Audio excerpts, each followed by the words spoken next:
And thank you very much for staying with us here on your election headquarters. It's been a packed day, a lot of activity across the country for the New Patriotic Party. The NPP has decided. They decided and picked several names to go to Parliament after the December 7 elections. And everyone who's contested today and won will have to now face off in the main battle on December 7. But tonight, as you may already have heard here on your election headquarters, there have been some major casualties. We've seen that Tina Mensah has lost her seat in Wager, and I'm here, of course, in the studio with Winston and Raymond, and we have a special guest joining us, and he himself in his Bechem constituency has been pretty active today. We are very delighted to be joined in the studio by the first Deputy Speaker of Parliament, Joso Owusu, is one of so many incumbents who decided simply we're not going to go to Parliament again. This is going to be our final term, and he has retired, but still remains politically active. He's in the studio with us. He has the knowledge when it comes to the NPP, and so he's going to help us make sense of what has happened today, especially with his friends in Parliament who today have lost the primaries. Thank you very much for joining us, Joso Owusu. Forgive me. Over a week now, I'm now recovering, so lost part of my voice. And definitely today's pressure won't help. Well, not really much of a pressure. I was pretty confident until just at the time I was boarding the flight when I saw the results. Oh. Unfortunately, the candidate I supported lost. We're whisking you away, and then the bad news kicked in. And he's talking about Bechem, that Bechem constituency. And the Bechem constituency is a very interesting constituency because of you. You decided not to step in again. And so everybody was interested to see who is going to replace the Colossus, Joso Owusu. And it turns out that it's going to be Ralph Poku-Edusei.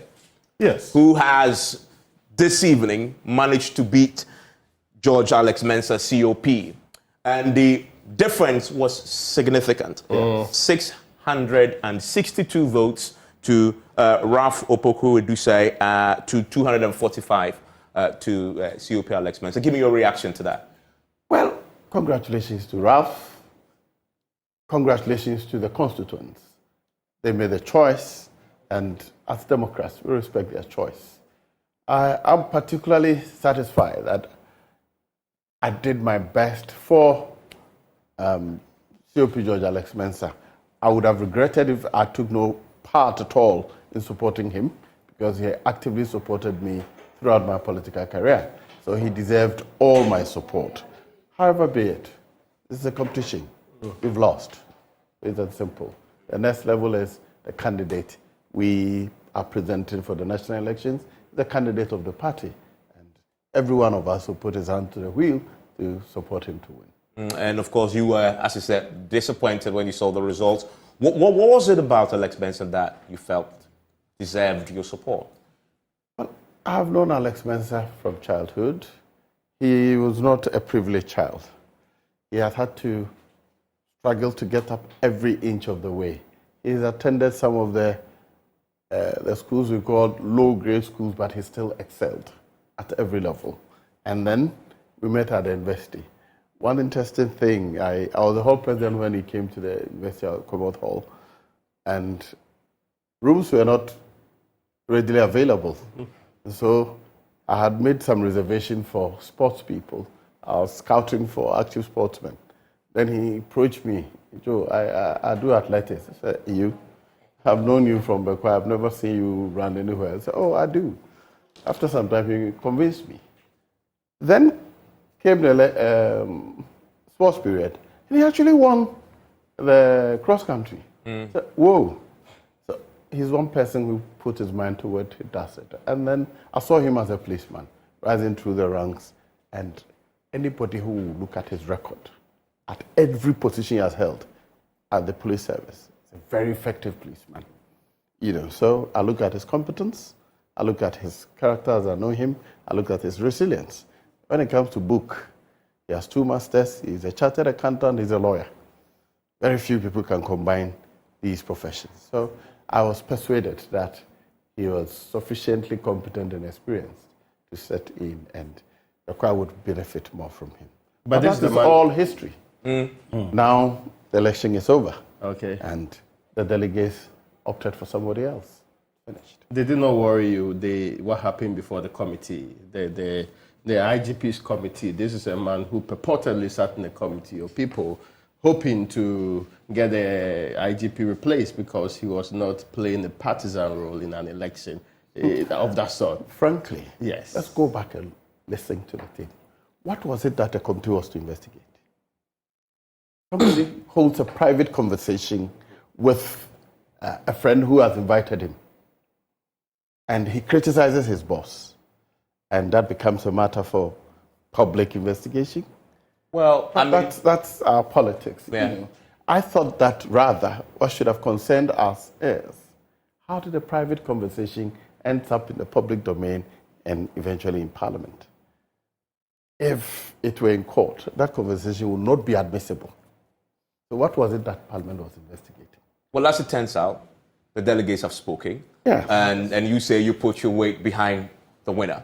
You're going to support him in your constituency because he needs that to win on December 7th. Why not? Any role I have to play. Oh, he would win in Bekwai.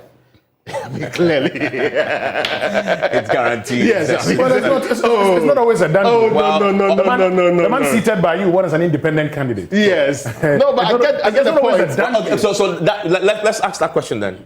Is he going to stay in support?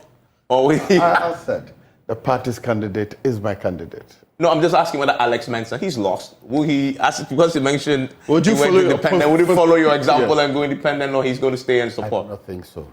I do not think so at all. You see, the circumstances under which I went independent are different. I lost by a very slim margin. I'd complained that the election, the voting itself had been manipulated. People who were not eligible to vote had been brought in to vote. The party took no action. Then my constituents were agitated. That is not the case here. The winner has won convincingly. There's no complaints. I've spoken to him just before I came here. He has no complaints. He has accepted the results as it is. So if it's going to be independent, it will certainly not be George Alex Mensah. Okay, great. I mean, so that closes the chapter on Bekwai. Let's start with what we all were looking forward to in this particular constituency here. And the results we know now is what you have on your screens there. Aaron Michael Kwe, the son of the former Speaker of Parliament, won the Dome-Kwabenya primary, beating Sarah Safo heavily there. This is one of the constituencies, the constituency that everybody was looking forward to because of Sarah Safo's own controversial activities in the last 2 years, abandoning the party in Parliament and giving Joe Soros and others a tough time trying to get government business done and all that. Today, the delegates have delivered a resounding verdict. Walk us through the numbers. Well, so Sarah Safo polled 328 votes, and you have Michael Aaron Ekwe Jr., 1,194. That is 69.9% of the votes, compared to Sarah Safo's 19.20. And then you have, Sheila Adoma Sechiopong polling 186 votes. That was expected because she was not actually part of the race. Initially, many people thought that, yes, Michael Kwe would win, right? Because of the happenings of the last week, you expected a better performance from Adwoa Safo, particularly when delegates were moving in and out of her house and talking about having forgiven her. But if there's anything to learn from, Wejagbawe, it tells you that delegates sometimes could be tricky. And as we see there, the last time they came face to face in 2020, he lost with just 8 votes. 8 votes, yes. This year, he's left no doubt who is boss in that constituency. And I want to come to you for reactions to this. What's your reaction to the outcome in the Dome-Kwabenya? Well, democracy at play. The two of them had competed 3 times. Is that right? This is the third one. This is the third time. Right. The third time. Adwoa has won twice previously, and Michael Kwe has now won for the first time. What it means is that the dynamics have changed. What influenced the voters' thinking in each of the elections was different. And I'm sure that Adwoa will accept the results as a Democrat as she is, and we expect that there will be cooperation so that the constituency can win the election for NPP. Considering what happened with Adwoa Safo, and the only reason, one of the key reasons why everybody was focusing here was we're looking to see if the delegates will reward her for everything that she did to the party, the struggle that you went through. In fact, part of the reason why there also had to be a verdict in Parliament, whether you can sit and still vote, was because Adwoa Safo wasn't there.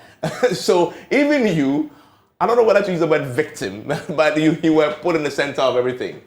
Do you think that influences outcome? You know your party, you know your delegates and the way they think. Well, it's difficult to say at any point in time the way delegates think, because they're individuals from different homes, influenced by different cultures, But generally, what we do, how we behave, how we act when we take positions, influence the way people think sometimes. But excuse me, I think that probably the absence of Adwoa over a long period may have led her followers down. And from what I hear, when the primaries were being conducted, she was not in town. So, knowing how we do this game, I'm sure the person who was available took advantage to make sure that his supporters were the ones who were made the followers. As for those things, the real election happens during that period. If you prepare well, then you are sure. If you manage that process and you get a number of people who support you into the album, become the delegates, then you're halfway through. And if you're able to maintain the relationship with them after the end, then you're halfway through to that election. But beyond that, I think quite a number of party supporters were in a way offended by Adwoa's absence during that period. And I think that also may have influenced the way people think. In Parliament, she's your colleague. Among Parliament and within the party, was there the expectation that this was going to be the outcome? Did you all expect that? Frankly, I never had any discussions. And until I got the results here, that's not one of the things that... but I knew it was possible. I knew it was possible particularly because I read somewhere that Michael Kwe had been very active in populating the delegates. And that gives a lot of advantage. And to the big picture, what signal does this send to party leaders within your ranks who at a point may decide to act in the way that in essence is seen as taking the party for granted, taking a party that had necessarily created you and given. We've seen that in both NDC and NPP, but this, of course, was very unprecedented in the way it dragged. Delegates have delivered their verdict here. Does it send any signal?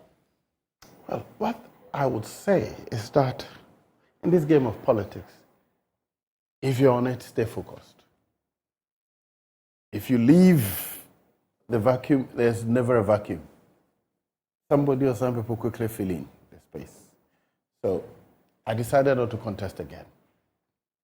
If I had, after 2-3 years, made up my mind, now I'll go again, my situation would be totally different because people would have realigned. Positions would have changed.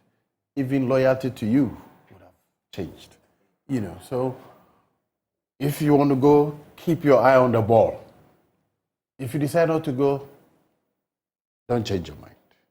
As I don't know at what point Adwoa decided to recontest, because in a year or so before, everybody thought that she's given up. She's given up. She had no intention of returning to work in the podcast space. So during that period, I believe strongly that alliances would have changed. New friends would have been formed. Even your loyal supporters would have moved loyalty. And it's difficult to regroup. And Raymond, there's something that the Constituency Secretary said that I want to repeat. He says the feeling they got from the wider constituency, you lived there, was that the NPP change Adwoa Safo or forget about the national elections. In other words, the delegates were voting today, but those are about the big picture. Yeah. It's about who do you present and that the delegates were necessarily told to reflect what the general sentiments were, present a fresh face, or just simply forget about December 7? Her earlier consultations, right, said, listen, we've heard even from the market women. These are women who have supported you for God knows how long, even though the market is not completed. They are behind you and they have gone out there to campaign for you. Yes, go back to them. If you're able to convince them, we saw those videos, right? They were hooting at her. Yeah. Subsequently, they did another one where it appeared that the people were welcoming and her. then she begged them. Yes, for forgiveness. Because the people were sending her a signal that, listen, you have not only offended those within the party and its hierarchy. What the market women kept saying that anytime they heard news about Dome-Kwabenya is that their MP is sitting somewhere abandoning the constituency, and they felt terrible for it. So you needed to make sure that, in fact, they asked us to replace you, or else we are going to suffer. Or else they're going to punish all of us and make sure that some of these things do not happen again. And it moved on. So some of us felt, in all fairness, I kept saying that a month or even some months ago, you would say she would not dare contest. But in the last few weeks, it appears she has mended fences. That's why some part of the results appear shocking to, I'm sure, her inner core, because they moved heaven and earth to try and get back the love from the people in ways that sometimes will be very funny. But it was happening. She was moving from school to school. She was going around the areas that she had tough opposition, even from the people. She lived herself in a Shoman estate. That's where her house really was. But if you see how long she spent in Dome, which is really where she had her strongest support, you'll be shocked how many people have come to think of it as, oh, well, let's see what she can do. After all these years, for the years she served us, she appeared to be doing a good job. So let's give her a second chance. In fact, you could speak to delegates who are just last night or the night before left her house and were convinced, well, the woman has explained to us on several occasions, but this is almost rebonding time. So let's see how the wider grouping were going to act. But there was still suspicion. There was still suspicion that there is anger in the hearts of many, and that no matter what you did, they were not going to allow her to continue as Member of Parliament. And that's what played out big time in the elections. You will be shocked how drivers will be passing by, she'll be passing by too. Then they will deliberately to be hooting their horns and be saying whatever. The Member of Parliament on the streets, on the main road, and there's a bit of traffic almost on that stretch, so it's problematic. And these are not necessary delegates. These are just... Yeah, these are just ordinary people. So the anger was visible. So it reflected what the Constituency Secretary was saying. Yes. That he had the December 7 and the general... It was so clear to them that something ought to be done about her. The advice she was giving was, if you're able to turn the hearts and the minds of the people to now love you like they used to before, we can get it. And she deployed people. Well, she deployed resources. But it didn't happen. She did her very best, but it appears here. Winston? Well, I think it was coming. You see, look at Adwoa Safo's political history. In 2007 or 8, when she challenged Michael Quay, very young lawyer at the time, we said she was the youngest person to have been called to the Ghanaian bar. You know, she had a lot of bars around her. She lost. The Christian Safo factor. The Christian Safo factor, they introduced her. By 2012, a lot of people don't remember. By the time she beat Michael Quay and, to this particular election, it was Adwoa Safo's complaint about the votes she got. That was actually what drew the NPP's attention to the election petition. He was saying, he can testify to that. Yeah, that's true. Yeah. So it made it very popular. And a lot was said about that. A lot of written about her resilience and the persistence. This is a lady who had just shown up. She's just contesting for the first time. And her meticulous nature, how she monitored and policed the elections, led to that discovery that taught the NPP a certain lesson. They said, hold on a minute, let's begin to check. So by 2015, 2016, bingo, nobody was going to challenge her. So you could see that Michael Quay didn't show up. By 2020, Michael Quay felt, okay, my father did 2 terms, you may as well let it go. He shows up, he didn't win. Now, many would have thought that, okay, after a 3rd term, Adwoa will probably begin rethinking her political future. She decides to contest again or not, we didn't know at the time. But the moment she stayed away from the country, it was obvious she was not going to win that. Look, she told different stories anytime she had the chance to explain why she was out of the country. And once you tell different stories, all of us can see that you are not telling us the truth. And I remember very well, if I'm not mistaken, Mrs. Owusu, you were part of a committee that she was supposed to appear. This was the Privilege Committee. In fact, you were the chair of the Privilege Committee. Yeah, that did a report, yeah. And I remember very well, they were looking for her, and they set up a Zoom facility for her to join. She didn't appear there, but she was on Joy News here. Yes. Talking to us. And I remember talking to you later. I said, well, you were surprised that you were looking for her, and she was talking to a TV station. You didn't know how we got him because you tried.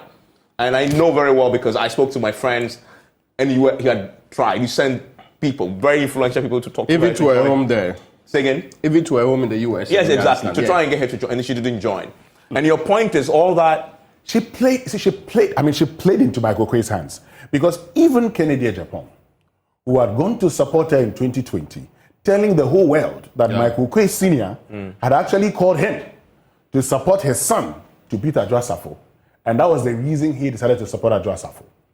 He was on radio stations talking about how Adwoa Safo was holding the party to ransom. So when you are not around, you're supposed to appear before the Privileges Committee. You're on Joy News, speaking to us, telling us that, your child is sick and all of that. The next moment, you had John Boedu, who was, at the time, the General Secretary of the NPP, complaining about Adwoa Safo. Look, all of these things... And what capped it all was the fact that, let's be fair, the woman kept giving very different reasons why she stayed away. Like I'm saying... They are not complementary. Sometimes you are unsure what really was the main reason why she stayed away. Yeah. And all of the years, I've asked those market women before. So which reasons was she giving you people for staying away for so long? I had a reason of, my son not being well, and if I am gender and women's social protection, it should start from my home. Yeah. Then later on, you come and tell us that you went to give birth and you didn't have the child and it affected you. Then you were on TikTok. Then you come back to Ghana. You are doing Kwekwa Nancy dance. Life is a wild carnival. Look, Jose Usu is here. In politics, the sense of entitlement even delegates have is the reason Ofuswa Samoa, at the time we used to call him 4x4 by far, Kidi, when he was in his V8 and the man stopped him to take him to the KVIP, he told himself that moment he won't go back to Parliament. No contesting again. So when you do all of that, look, the delegates have a certain sense of entitlement. So they were watching. And mind you, President Akufo-Addo outperformed Adwoa Safo in Dome-Kwabenya. Yeah. Already I told you that Akufo-Addo had 200,000 more votes than his members of parliament in the 2020 general election, compared to Mahama, whose members of parliament had 30,000 more votes than he did. So if you look at the situation, and the Elikbilim, Akurugu, performed very well in 2020, and the fear was that if you presented Adwoa Safo again, who had lost that, and I live in that constituency. Look, walk through the constituency, and today you see people celebrating, you see people jubilating, because they just didn't want Adwoa Safo back, even on the ticket of the NPP, because that would have affected the NPP. But this is the other thing. I was even surprised that when the NPP had a chance, they passed her to go and contest the election. Because this is a person you wanted out of parliament. Then now you have a chance, then you pass her to go and contest the election. Well, you may actually argue that sometimes it's better for people to be rejected at the polls. Yeah, and that was you one disqualify. of the I mean, the plausible deniability question. Yeah, because once you disqualify her, she can then make a case and say, I was treated unfairly, I want to be an independent candidate. Now that you have and again, you need her in parliament. Let's not get disturbed. We're still having a 137 situation. Exactly. If you don't manage it properly, and she decides to say that, no, I'm giving it all up, I'm going back, I'm never coming back, it might be problematic for you. See, my point is that Samuel Atachian was here. So you must read the feelings of the people. I think whoever advised Adwoa Safo to contest again has done her a great disservice. If it was her own idea, she's done herself a great disservice because the writings were clear on the wall. But if the party also wanted her out, they would have played this. They played this very smartly. Yeah. You encourage her actually to go, knowing, and we make this point in the morning. You encourage her to contest, and then she legitimately loses because the delegates make a decision. And that makes it impossible. You made the point. Makes it impossible for her to go independent because if this doesn't stop her from going independent anyway. She can. It doesn't. She wants to. Of course, some have raised that matter in the constituency. Some are already hinting that why not? Why not? I mean, if you felt, and let's also get this part clarified. In the last election, she felt very big NPP people were trying to get her out of the seat. And part of the reason why she was very unhappy with the party. Yes, she was not excited about that particular engagement. Even though she won, she carried that with her. Whenever she had articulated the problems she had as a member of parliament and subsequently as a minister, she actually added one of that to her problems. That it appeared that there's a cabal that was interested in getting her out. So if you stretch that, if you made it very obvious that as a party we wanted to remove her from power, then she felt there was nothing to lose at the end of the day. And we cannot dismiss it. Yes, she's lost parliamentary primaries. But that family is prominent in Dome-Kwabenya. Very prominent. From Taifa straight down to Ashoman, they're very prominent. People still connect to when the father used to, on those exhibition days, share food to virtually everybody who could come there. Yeah, and those connections are real even today. Yes, but you see... In my constituency. Okay, oh, so that's that.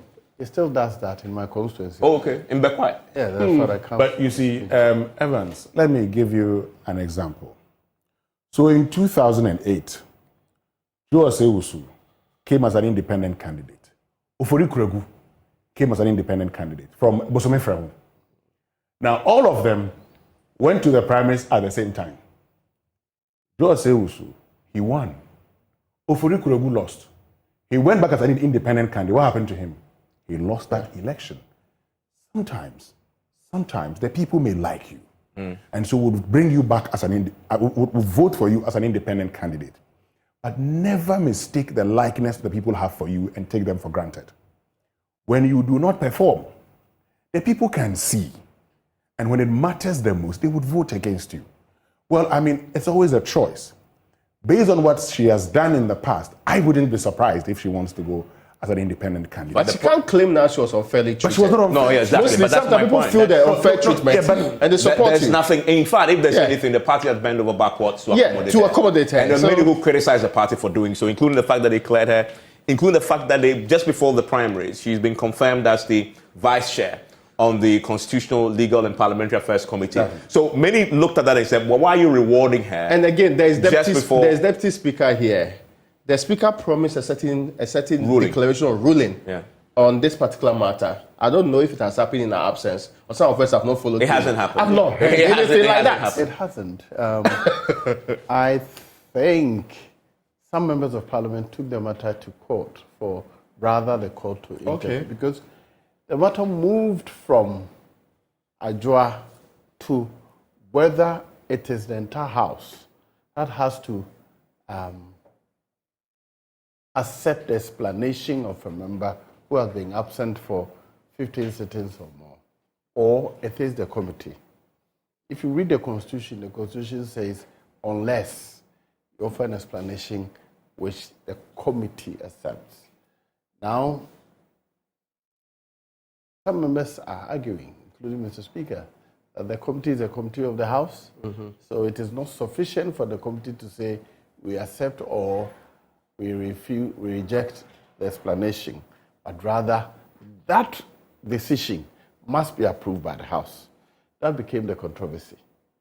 There had been previous rulings touching on that matter, so some members, I'm aware, filed a petition at the Supreme Court calling for interpretation. That's why the matter stalled up to date. So the Speaker's ruling then had to stall. But I think it was appropriate because I don't think that we should leave the interpretation to Mr. Speaker, particularly when members are not addendum on what. And this is a constitutional interpretation, not the rules. If the rules, Mr. Speaker's ruling will be final. But when it comes to the Constitution, then I think the appropriate place was the Supreme Court. And I think because it is happening in the last Parliament, too many members had stayed out longer than what the Constitution permits them to stay out for without the Speaker's permission. There's a danger that if we do not look at that, we have challenges with managing the House. The Speaker had introduced a system where now, I think it was every end of term they advertise how many people were absent. And you see the record clearly. This number of people had breached the constitutional requirement, and yet we take no action.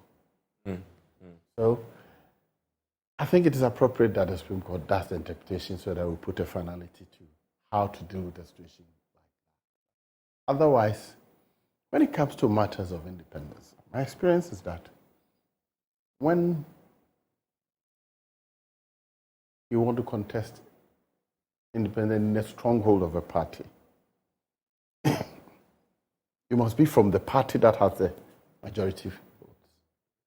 And it is actually the members of the party, if they are sufficiently agitated, they will vote for you. Just like your current second deputy speaker. Exactly. When members of the community align with the person contesting the independent that he or she has been treated unfairly, then there's a likelihood that they will rally behind that person. And otherwise, it's difficult to win an independence in a stronghold of a party. Usually, the people vote for the party, not individuals. Yeah. A few times that people in the constituency have taken issue with the party in the way they have treated a particular candidate. Then they shift their loyalty from the party to that particular candidate. But it's short-lived. That's the example you're giving. Yeah. Oforikrom. In the first instance, I was contesting independent then, and I was moving around his constituency, and the chief said, "Oh, lawyer, you stop. The former MP told us that here we can never get light, we have to remove. But we have seen him, he's brought polls. We have seen, now you say we should change him. We will vote for him." It was all over. They thought that he has taken major steps to support their community. And then you go and remove him. So they rather aligned with him. When he tried again, because then they have had 4 years to have continued where you left off, nothing new happened. So then their loyalty shifted back to their party. So it is difficult to win in a stronghold of a party. One, if you're not a party person, and two, the community does not align with you, thinking that you've been unfairly treated. These are the things. And that point Joseph also makes there leads me to the point about how this whole process towards this outcome has been managed by the party. Because if we look at Joseph also, it has to be palpably obvious that you had been, shortchanged in the process. People believe that you have been, and therefore when you go and they like you from the party, they vote for you. He was a beneficiary that his current second deputy speaker is a beneficiary of that.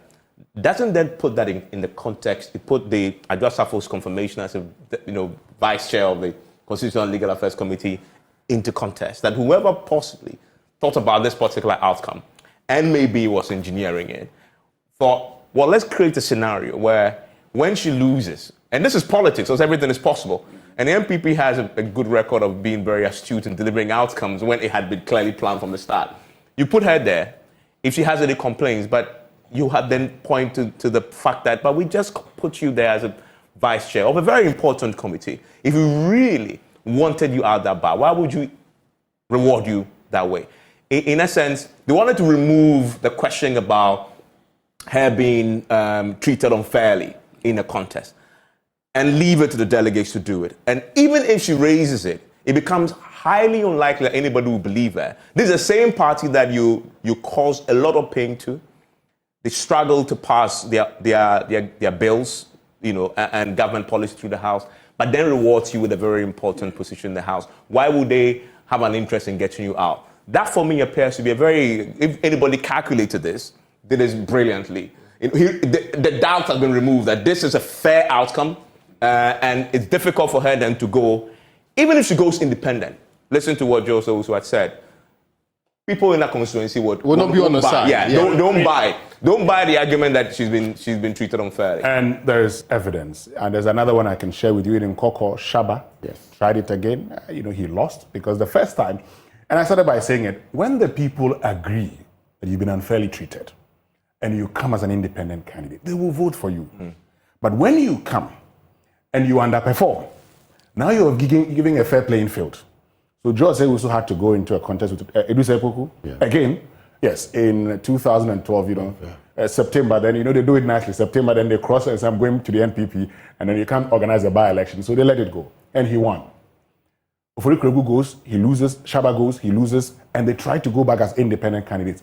They lost. Doesn't happen. And so, in this case, Adwoa Safo cannot claim to have been unfairly treated. Absolutely not. Because you are a leader when the parliament said that they want to say the extended leadership of parliament. So they bring the committee chairpersons and vice chairpersons. You're part of it. Yeah. So you're being treated fairly. You went through the whole election. You had a chance to meet delegates. I mean, people can always find reasons to say I was unfairly dealt. But who told you the world is fair? The world has never been fair. Well, that's politics for you. and you understand why we spend a bit of time on Dome-Kwabenya, because of all the permutations there and its impact. It is still the largest constituency in this country. So the NPP wants it. They want to win it because, as we know, in second terms, outcomes of the polls tend to be very, very, very slim. 2000, there was a runoff. 2008, there was a runoff. And it's no coincidence that in those years when the parties are having their second terms, it's very close. So you need every vote. And that is why we heard the party secretary in the constituency say the people, they did a poll and the people told them that if you bring Sarah Adwoa Safo, forget about December 7th. And the outcome is what we see there. So that's Dome-Kwabenya. Let's go to Tano North, where Gideon Boako managed to kill a giant in Frida Pempe, right? And the results aren't even close, right? No, it's Gideon had 444 votes as against Frida Pempe's 221 votes. And Gideon Boako, as we know, is the economic advisor to the vice president's office. He actually also speaks for him. Yeah. And he was on my show on PM Express, I believe, on Tuesday, and asked him the question about whether the vice president had either overtly or covertly been backing him. He says categorically no, but of course, he had gone to him to ask his blessing to go, and he's gone. And he's won quite resoundingly. I see a wry smile on your face. I don't know what that means. I'll come and ask. But he came up against the sanitation minister, who is loved by the president, Frida Pempe. Took over that. She was a minister of state that works in housing. Yeah. Before she got this position, so she's a formidable character there. And many thought going into this that she was actually going to win this.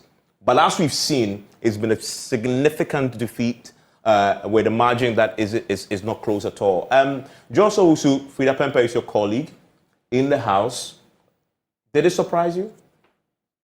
Should I say it surprised me? In elections, particularly when you're going for a third term, a fourth term, what I learned also, I started as a polling station chairman, rose to what we now call electoral area coordinator, became a constituency chairman. I learned over the years that somehow the people get fed up with you after second term, third term. Indeed, one of the old ladies in one of my the towns in my constituency, Kokofu, said, "Oh, lawyer, I'll come here and say, I don't go and crash it." When I was doing my fourth term, people was pointing to all the good things that is happening. Say, "Yeah, you're not going to beat me. You're the only person who can do all the good things." So, a couple of them maybe. Not because you're doing anything wrongly, not because you're not performing, but they think that you have had 3 terms is enough. So, third term, fourth term onwards, you need to be strong on the ground. Frida, I thought, was very firm. But the other thing we don't talk about often about Gideon is that he's been an active player on the ground for a long time. He was a regional youth organizer, and then he was a student leader. So he has the ability to link with the young people on the ground. And from my experience, loyalty, women, they are fiercely loyal. Elderly people. As for young men, They can't shift. so anytime you have challenges with the elderly, both men and women, and the women, you're in trouble. Because any strong competition, as for the young people, young boys, young men, they're likely to abandon you. But if you're able to keep a strong faith with elderly people and women generally, it gives you a lot of advantage in any election. I knew this election was going to be tough. I'm reading about what Frida was putting on our platforms and things, but Gideon was not talking. And anytime people are quiet, it means that they are strong on something. And so I had my jitters a little that something could happen. And then our people love people in power. So coming from the office of the president is a huge boost. And the candidate of the party. Yes, it was a huge boost to his candidacy. So I won't say it's surprising. I hadn't expected the margin to be this big, but I'm not surprised at that result. Raymond, how about you? Were you surprised? Not necessarily. I didn't expect the margin to be this big, quite frankly. Okay. Because let's break the areas down. Frida is from Dua, the capital. The expectation was that she had control. But we all know that there were difficulties with even some chiefs. And when you mentioned elderly people, that issue also came up. In the last couple of weeks or months, she tried patching some of these difficulties when she realized that the threat was real. Now, Gideon Boako is from Boma. Boma is not as big as Yanfo, but Yanfo is very close to Boma. So the people of Yanfo and Boma tend to have the same kind of people, align on some of these issues. And so he had made a lot of inroads in both Yanfo and Boma. The other big town is Tano.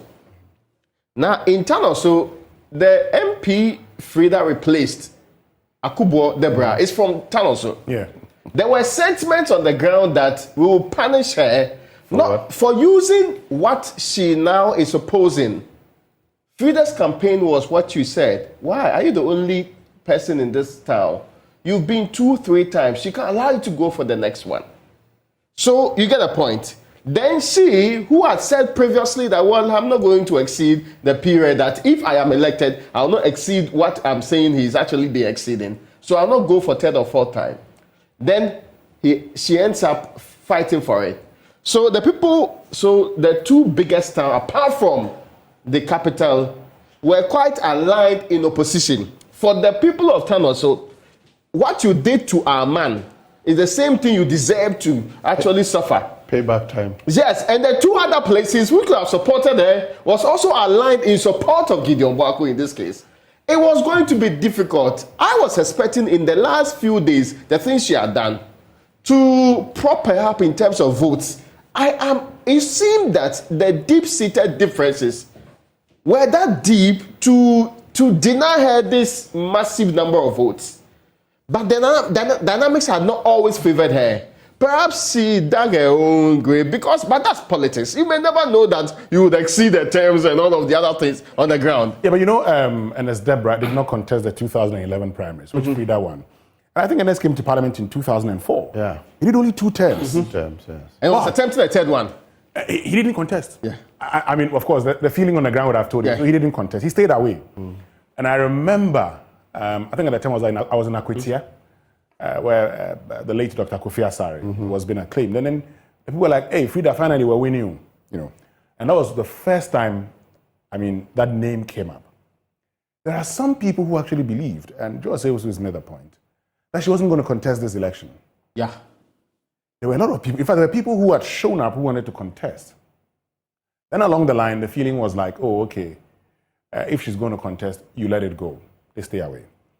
I remember meeting Gideon Boako in Sunyani in 2021.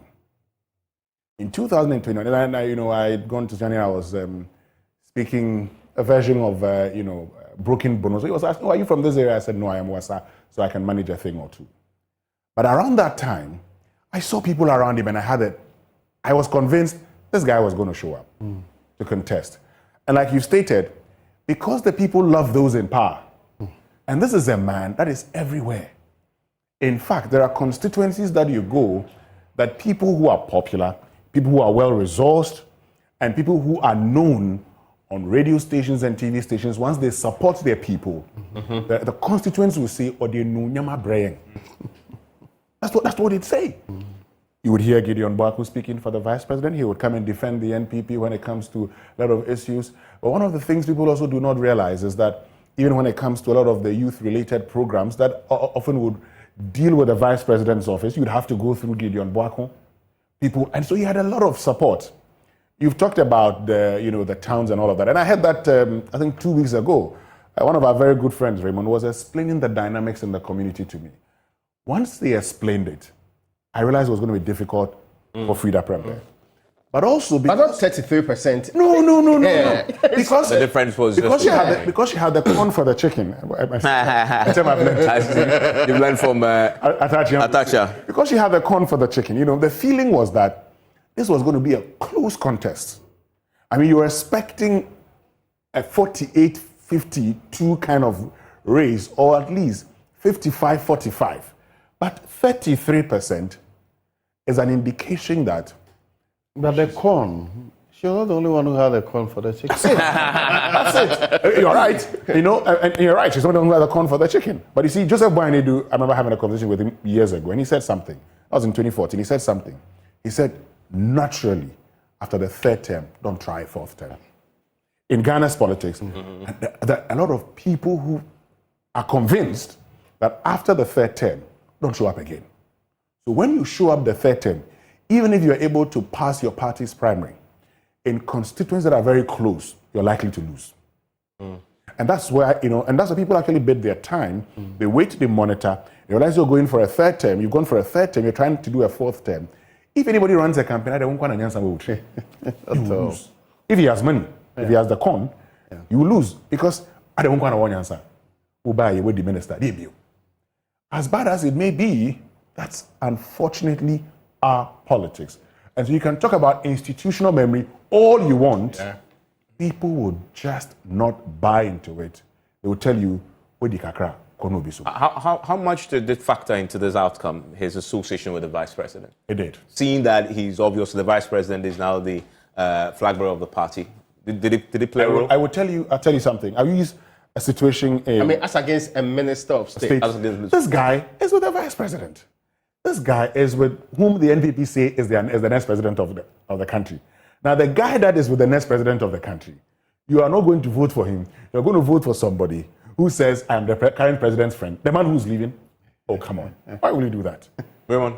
No, I get that, but I didn't think that should have played up because, you see, again, Frida has not always been Minister of State or she started as a deputy minister and had to work through the processes to get to where she is today. I think that she might have, along the line, read the writing on the wall, but still felt there was enough to go for it. Now that I become substantive minister, and I'll get support and other things to deliver a better understanding to my people. Because then, we still have a couple of months to the next election, though.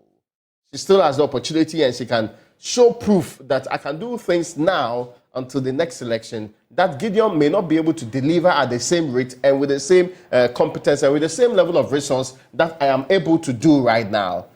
What I think worked out against her heavily is the dynamics on the ground suggesting that, no, you no longer are the favored child of the people. Whenever that issue comes up, you see how she was playing responsive all the time.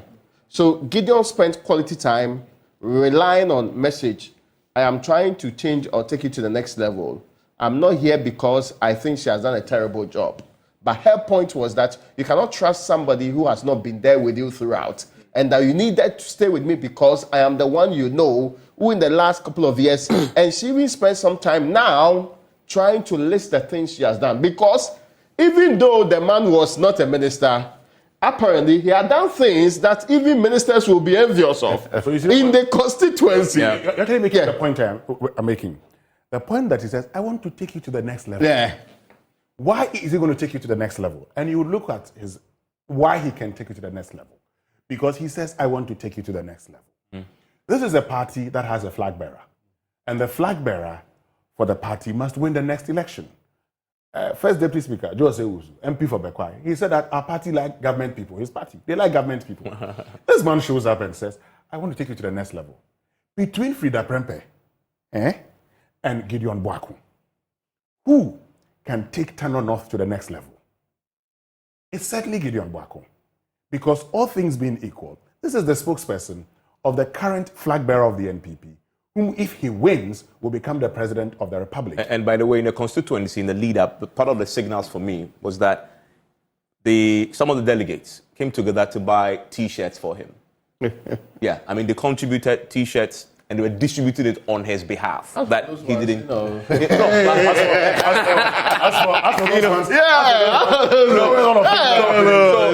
I mean, of course, I mean, you can. I'm curious to know why. I'm curious to know why Joseph also had a smile to this. It reminded me of something. No, exactly. But you have people do that even in your name. But if you have a strong people on the ground managing your campaign, they'll mobilize people, buy it for them, and let them come and present it to you. It may not be you yourself, the strong people who are managing your campaign. They do these things to show that, the people love you so much that they're willing to do things for and on your behalf. But frankly, hardly the case that the voters themselves will spend their money to buy a T-shirt. No, they expect When they have not been instigated. They expect you to do it for them. But those aesthetics are also part of the politics. Of the politics, yes. Right. Generally, and I can't say the power from here. Anytime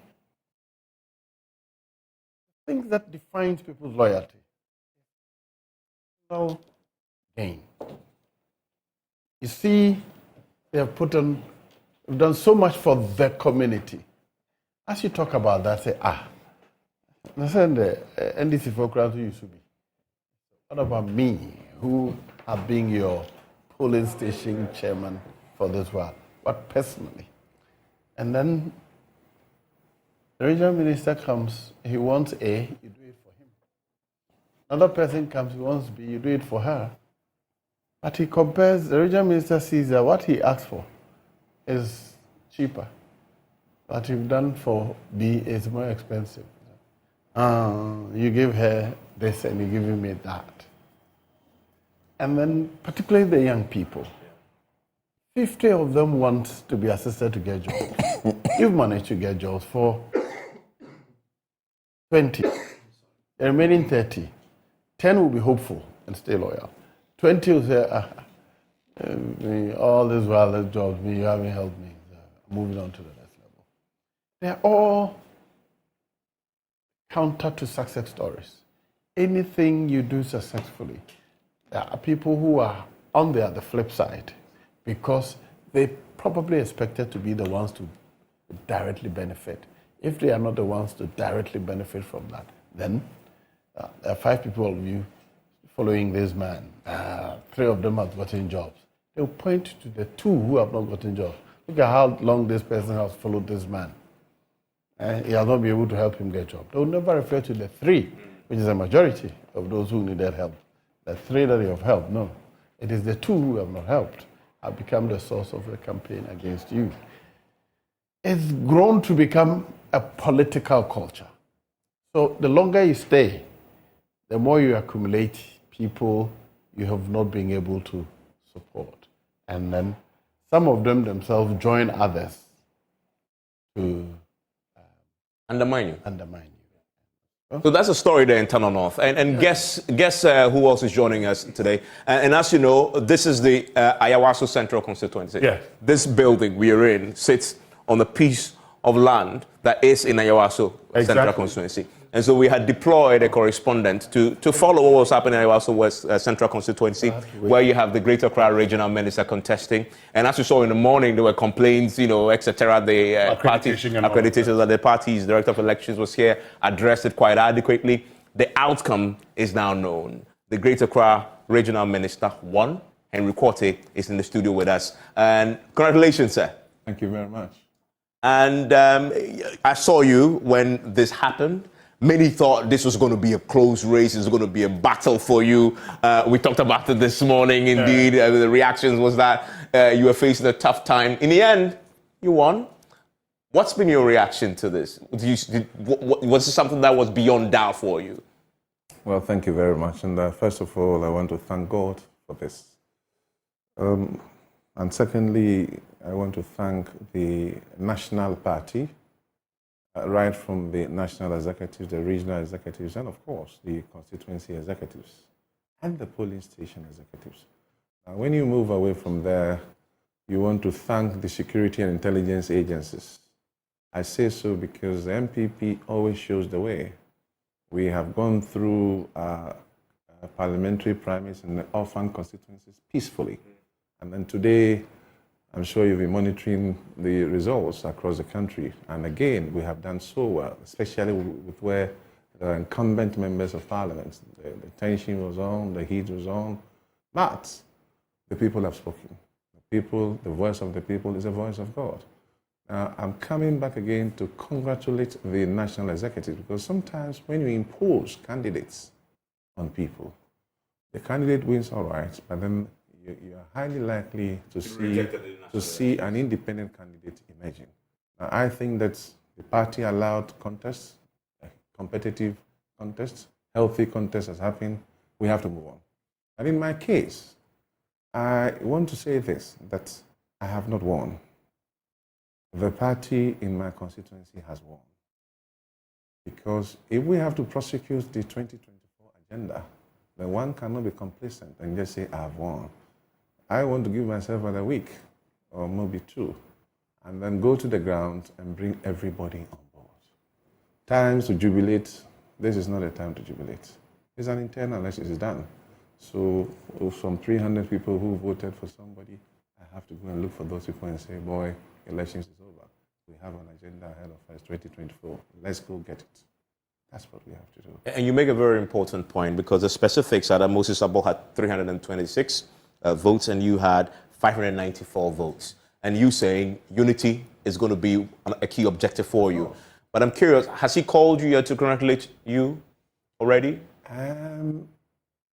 He hasn't. Okay. But I think I should give him time. He's a young man. He has to deal with the loss first, and then we can move on. I asked that because prior to this, he actually filed a petition even with the IGP, complaining that, he had picked up intelligence that you're going to infiltrate the ranks of the police and try and use your influence as a Greater Accra Regional Minister, who, of course, doubles as a chair of the Regional Security Council, to manipulate the process in that particular part of Greater Accra in this constituency. And so it had been pretty acrimonious leading into today.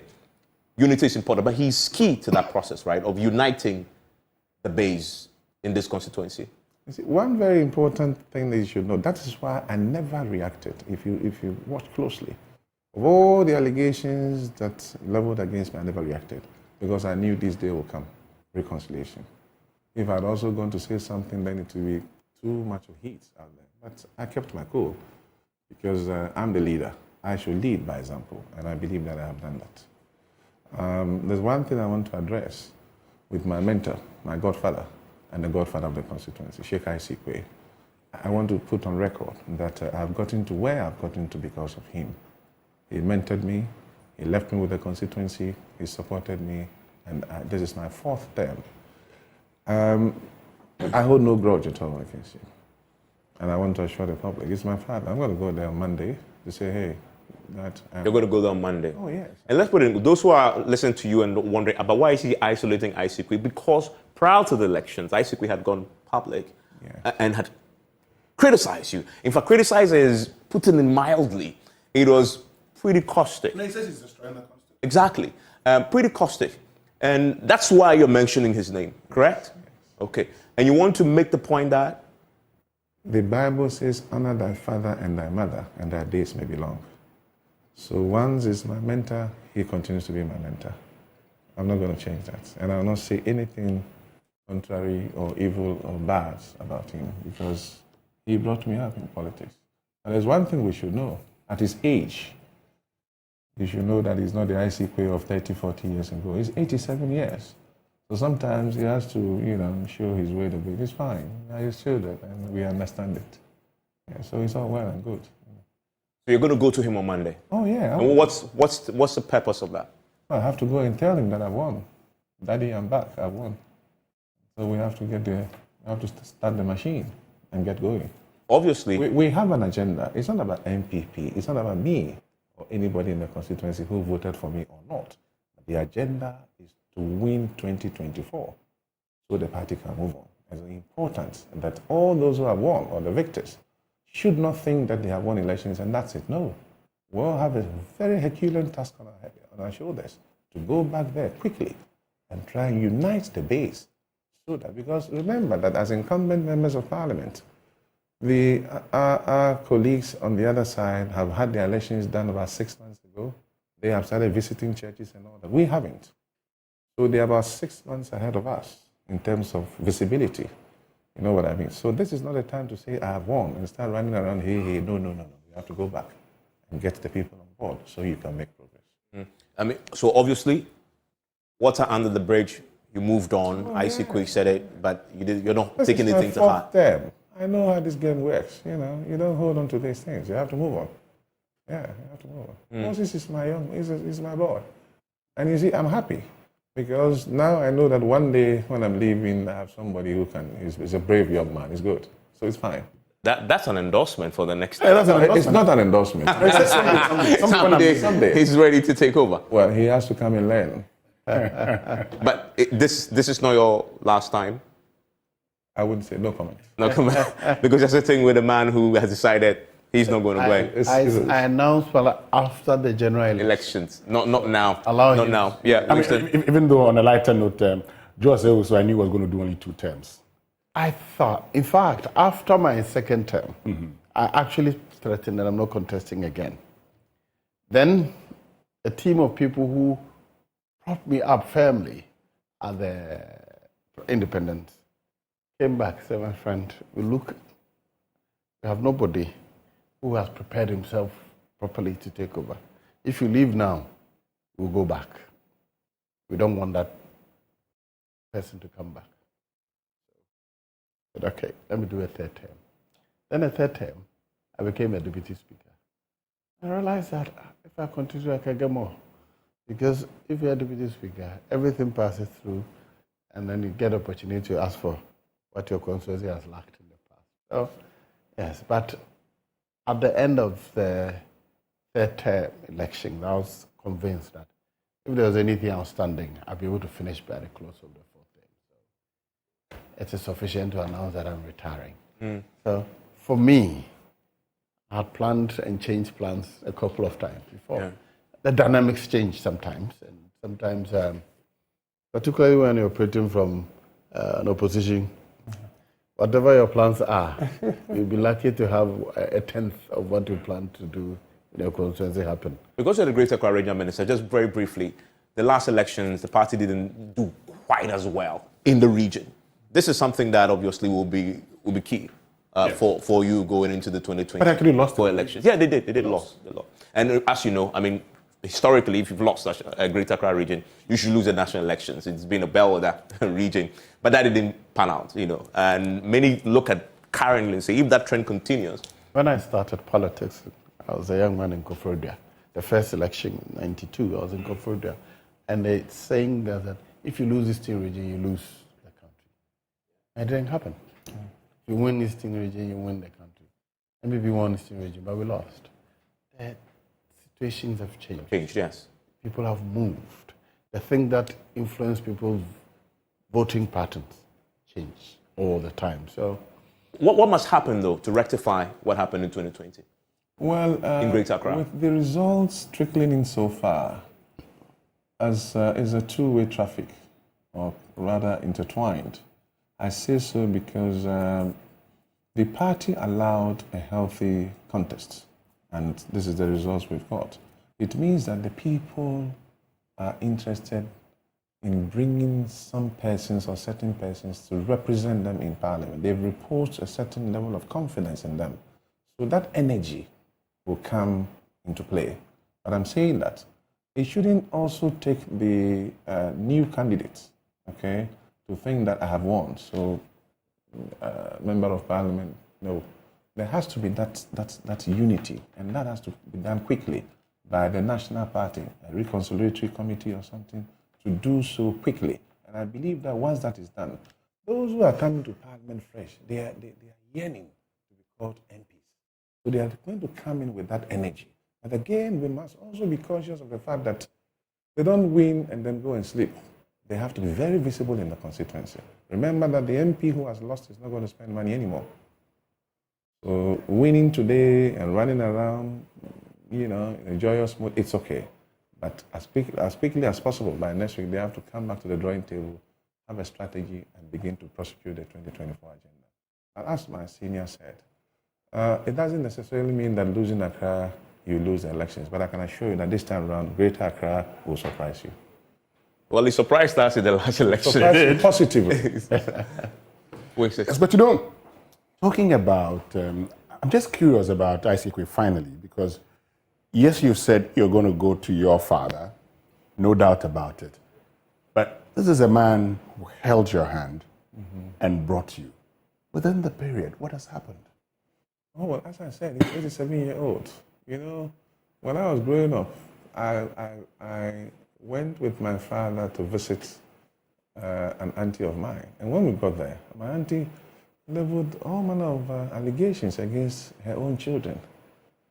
That she has not eaten for 2 days. And they have not done this. They have even turned the electricity off. And I could see the light on. And I was like, electricity off? And my father said, you don't understand. When you get there, you understand. I see it is 87 years old. So you don't have to pay attention to everything that he says. But rather you have to look back and say, this is the man who has brought me thus far. I continue to serve him and I continue to ensure that whatever his problems are, we'll resolve it. It's not a problem. We'll deal with it. That's Henry Quartey. He is the Greater Accra Regional Minister. He's the incumbent Member of Parliament for Ayawaso Central. He's won in a contest that many thought was going to be pretty close, but was very acrimonious leading to it. You've heard his thoughts on the matter. We're going to take a quick break. When we return, for the next 20 minutes, we will have a conversation with Joe Sowusu. So very briefly, because we also need to now look at what this will mean for government business in Parliament. Yeah. Because what tends to happen is that when the incumbents lose, there's lethargy. They are not as committed to the cause in the House. And he's a leader in the House. He's a first vice speaker in the House. So I want to pick his thoughts on that. The big picture, the outcome. What does this mean for the party going into the 2024 elections on December 7? But most importantly, the business that needs still to be done in Parliament, considering the casualties that the party, the incumbents have suffered today in Parliament. Stay with us. For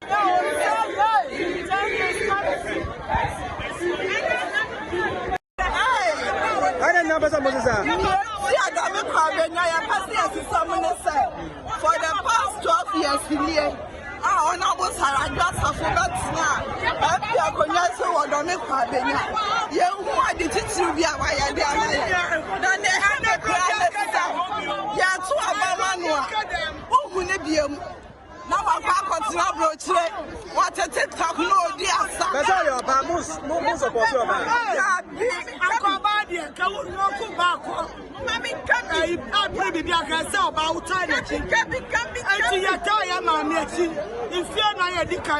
If you watch the kind, and if you do be a nunu, you will say, I'm a minute, the other be our young son. And I say, Papa, away. Papa, Junior, already, make your number.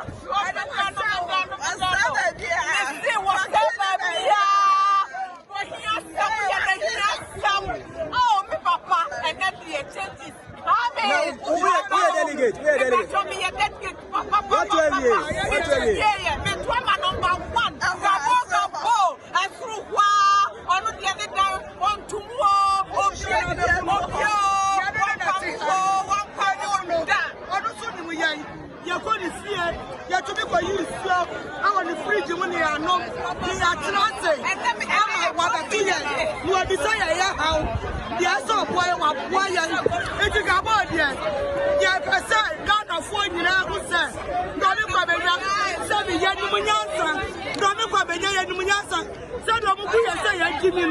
Dome-Kwabenya delegate, Dome-Kwabenya,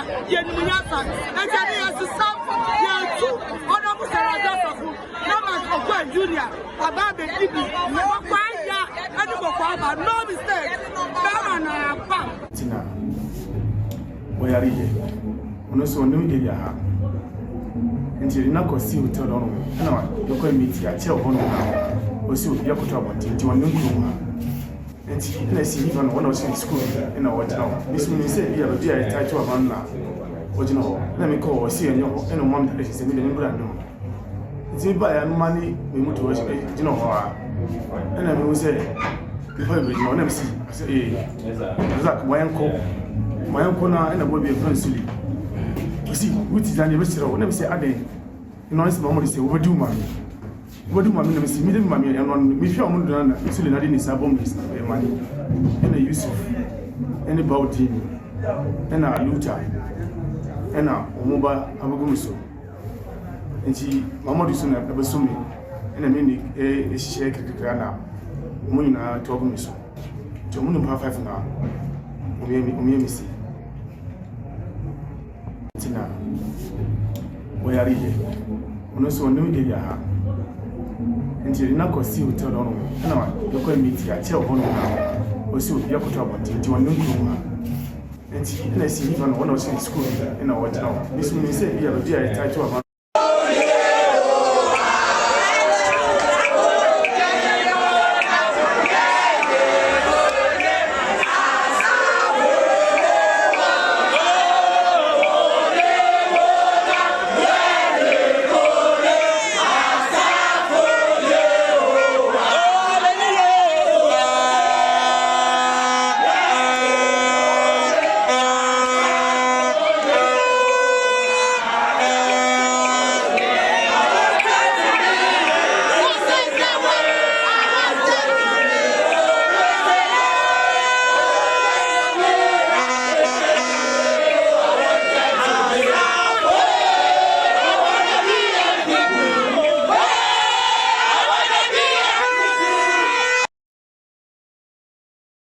Yeah, it's another day of celebration for the delegates. You know, they always come out of this richer. They come out of it happier. And we've heard today that actually the delegates were setting their prices now and asking, well, I need, in fact, in one place, I had some delegates said they needed 30,000 CDs from one aspirant before the vote, yes? I was just telling the Honorable Deputy Speaker that we should be able to deal with, or else the path our democracy is going is dangerous.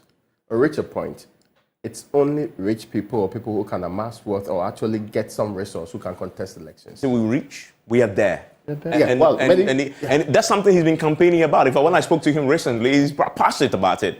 And that's something we have to talk about substantively in the last hour before we leave. But I want to say that today we've seen some major casualties we've been talking about already. Tina Mensah is one of them. We'll go there pretty shortly. But also we've seen some contests that we anticipated was going to be close because of the incidents leading up to the poll. One of them is Adansi Asokwa, Katie Hammond's constituency. And we got all the fight that happened there, also because of his own desire to try and disqualify the other contenders, particularly Mr. Binfo Dakwa, who had given him a good run for his money the last time, closed the vote difference between himself in the last race to some 58 votes. And today, many thought, because of constituency executives filed a petition, Katie Hammond himself filed a petition, he wanted him out. The chaos that we saw there today is dominated the headlines throughout the day. Katie Hammond was possibly under pressure, and he knew his time was up, and that's why he was fighting. But he won. Convincingly. Let's listen to him. Okay, what I want you to know, Muhammad Ali of blessed memory, he said that after I think he's beating George Foreman, he said, I am the undefeated, undisputed heavyweight champion of the politics of Adansi. I remain the champion, undefeated, no champion, no libidibi, no basa-basa, no mas-mas, no yapi-yapi. I want to tell people who want to contest Adansi Asokwa, one, thank God, there is still some life in me. My chairman, my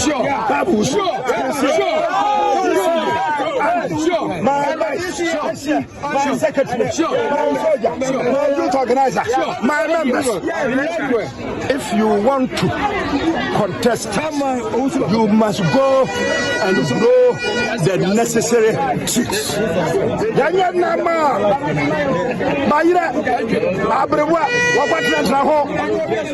I'm combining the two, English and our native.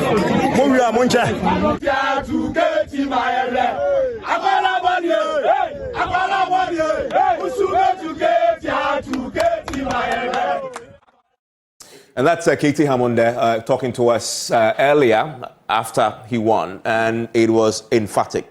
311 as against some of Binfo's 125. Mr. Sousa, I don't know if you followed the process leading into this. It was the most exciting constituency to watch because of all the drama and then the outcome. Exactly. I think people focus too much on Katie's drama without looking at how seriously he does his work. His constituency is about 2 constituencies away from mine, and Katie is my senior in high school, in secondary school. I've known him from that age. He has a way of dramatizing situations, and it's his communication style. So people don't take him seriously. But when it comes to his work, don't joke. If you go to his constituency, every good thing you can point at is his creation.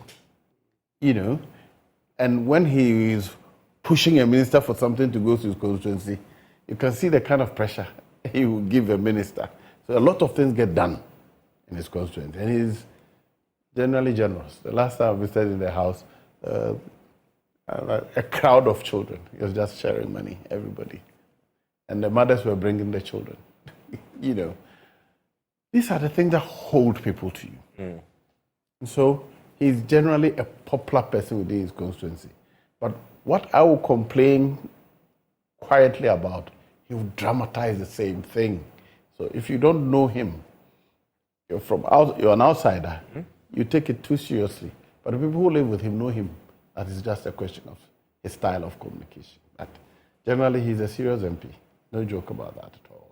Well, he won, and so that contest has now been put to bed. Yeah, I mean, you know, when we started the conversation, I said that where you have, you know, Samuel Benfo did well in 2020. Lots of things may have happened in 2020, but we've seen it happening in Ashanti Region Central, where in 2020 you saw Kofi Ofosun Kansa doing very well, and the expectation is that now that, you know, he's doing a lot of things in the constituency, more than he did in 2020, he would win, but then he lost. And this is the thing with KTM, but also because, you see, when you have 3 persons contesting an incumbent member of parliament, he must be very unpopular to lose, because the 3 of you would share the anti-MP sentiments, and then he still gets his votes. So a lot of MPs actually like it when a lot of people come to contest him. And it's the same thing that happened in even Ashanti Region North. Andy Appiah-Kubi, he won, you know, because the others shared the votes. If he had added their votes, they would have beaten him. But of course, when a lot of people come, and Katie Hammond, like, you know, the first deputy speaker has said, if you go to the constituency, he has a lot of control over the constituency, okay?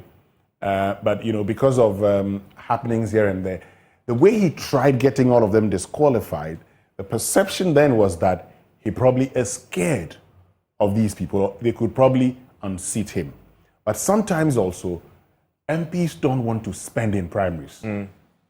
Because once a lot of people contest them, they have to spend. And then would have to, and Adansi requires, you know, it's an area that for a very long time, the NDC had targeted because the margins are not that huge and they felt they could have always taken over. And so you don't want to spend in the primaries and then go and spend also in the general elections. And so if you can get people being disqualified and then you can go unopposed and then, you know, save money and go and spend all of it in the main elections, you try to do that. At the end of it all, what we thought was going to be a close contest or maybe the fall of Katie Hammond didn't happen. Well, and a very last question to Joso Usu, because he comes from the Ashanti region, he's a stalwart there, and it's to ask this.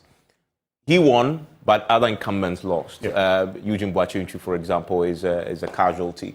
What's your assessment of the general picture in the Ashanti region this time? Being your stronghold is going to be critical to your victory. Looking at the outcome today, the incumbents who've lost, the new faces going in, and incumbents who've held on to their seats. And those replacing the likes of you, Oseche Mensah Bonsu, Benito Usubu, and others. Is this outcome favorable to deliver a victory there above 75%, which is what you need constantly to win the national elections? Well, both ways. You know, it can be a blessing. It can be also a curse. First, for those who are incumbents who win, often they are already strong on the ground. But generally, anything that does not happen, any expectation of the content that does not happen, is a vote against you. Often, it raises sentiment against you. So sometimes when new people comes in, the expectation is higher. People expect something new, something different. Of course, the campaign also brings up new promises about what can happen, what cannot happen. But generally, the difference between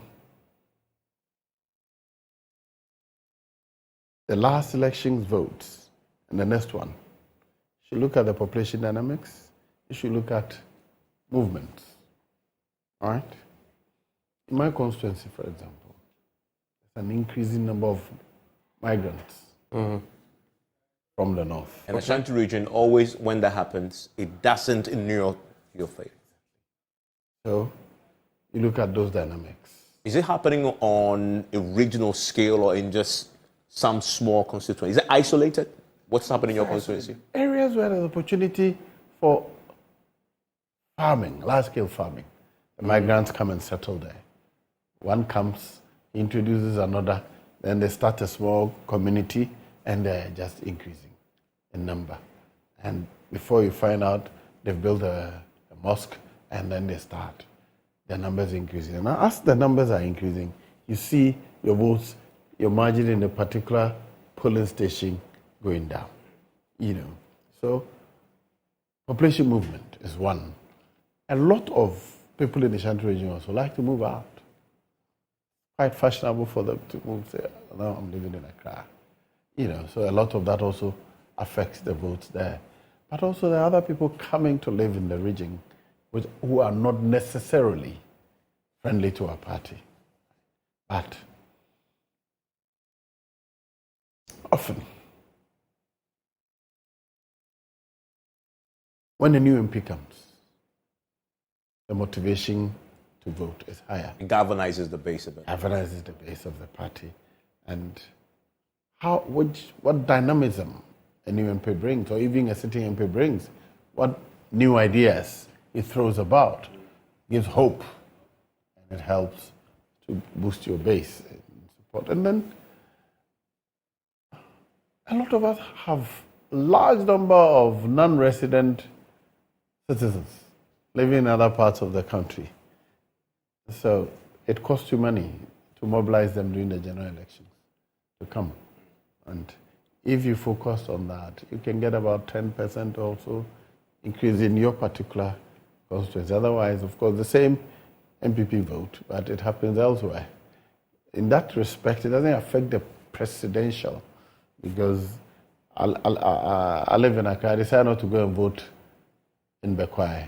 Still, the president of my party will get my vote.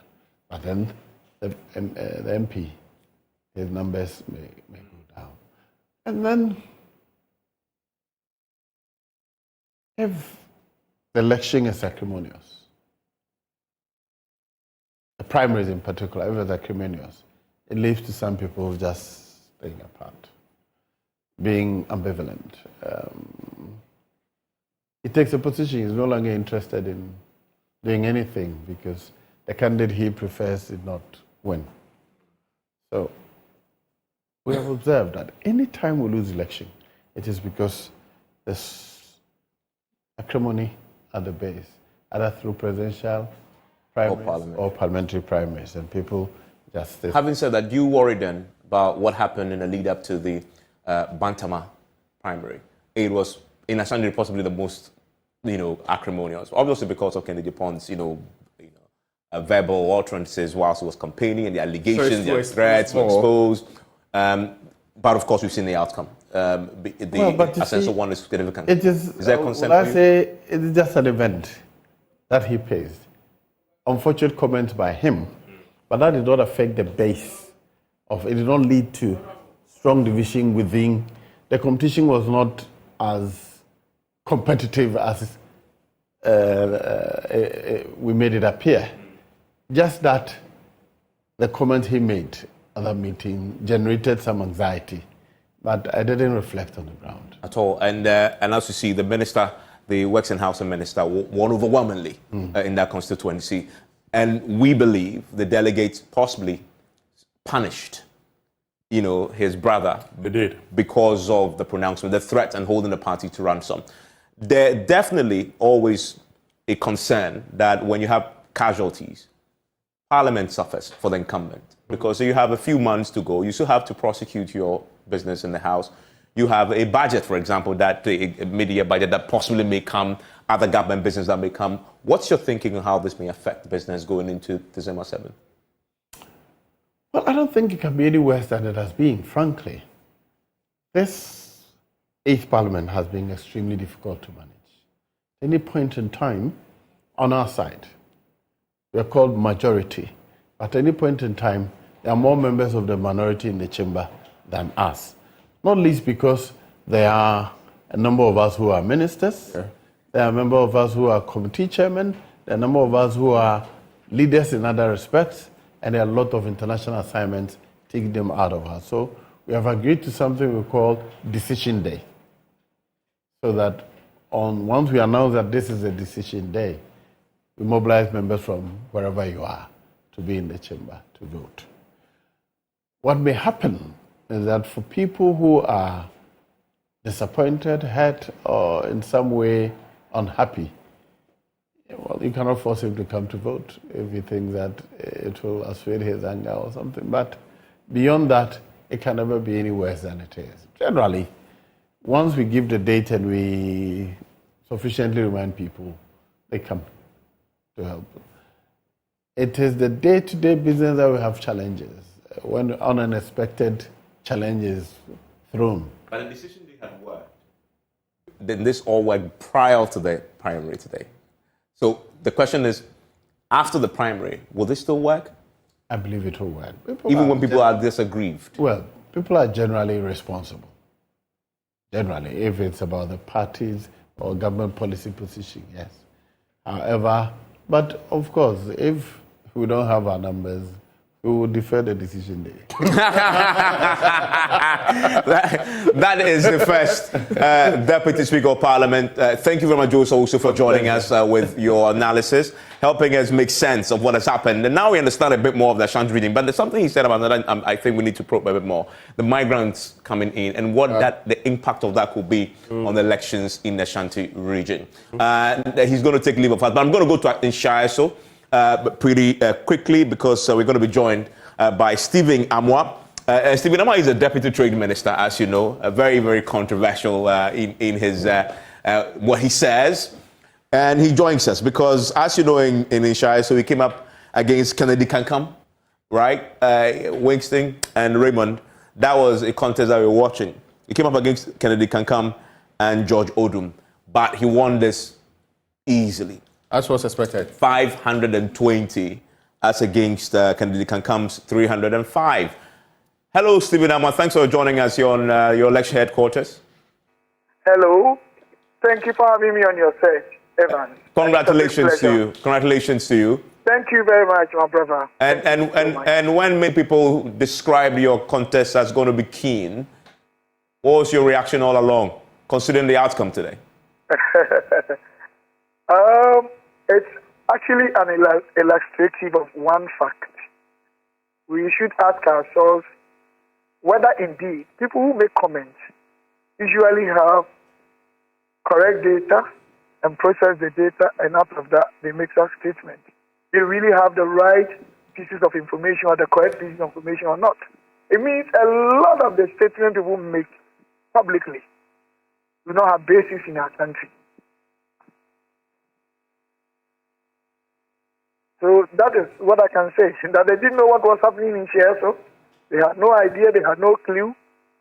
However, they were saying all sorts of things. So the result has just actually demonstrated the fact that most of those comments, in my opinion, were not having any basis.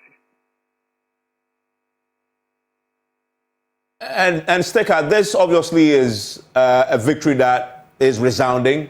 But as we've been talking about, you would definitely going forward, you need Kennedy Kankam's base also to back you. I mean, 305 is significant votes. Has he called you yet to congratulate you to concede defeat? Not yet. It just happened today. And, you know, it's me and Honorable Kennedy Kankam are brothers in politics. But it's like House of Folk and Kotoko in Ghana. When it comes to competition, we are arch rivals. So probably it will take some time for him to do that. However, I would like to say that, as you said, without his support in the constituency, breaking the age will not be that easy. Of course, I'm extremely popular in the constituency, but of course, politics is about numbers. And for that matter, I need his support. I need support of Mr. Odum, and I need support of all relevant stakeholders to enable us contribute our quota to breaking the age as a fraternity. It's very important. It's very, very important. If he doesn't even reach me, I will do my best to reach him. And Raymond, when I made the point about Chiaso's results, you said as expected.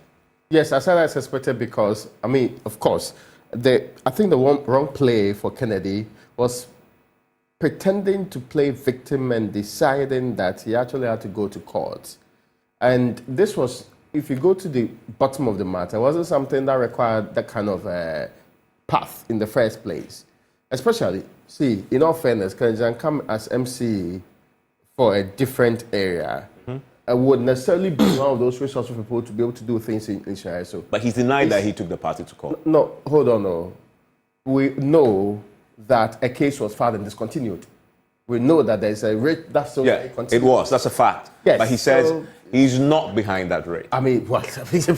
You will not believe that that's the case, right? But the reality is that Chiasso is like cantonments in Accra or East Legon. The people there are very educated and perhaps is the best of the areas in Kumasi that you find. They grew to accept, and let's not get it wrong, even Sinamwa struggled to actually get to win the Chiasso seat. They grew to accept Sinamwa for a period. The expectation that Kennedy Kankam could just topple him was not real at this time. He didn't have the people on his side. He tried his very best to actually recruit people to get them to actually do a lot of work for him. But these two are active Kumasi politicians. Let's not dismiss that. They have been very active together, played different roles in the party at different levels. So the expectation is that he would know better. And I feel that contributed a lot to what he actually got in this election.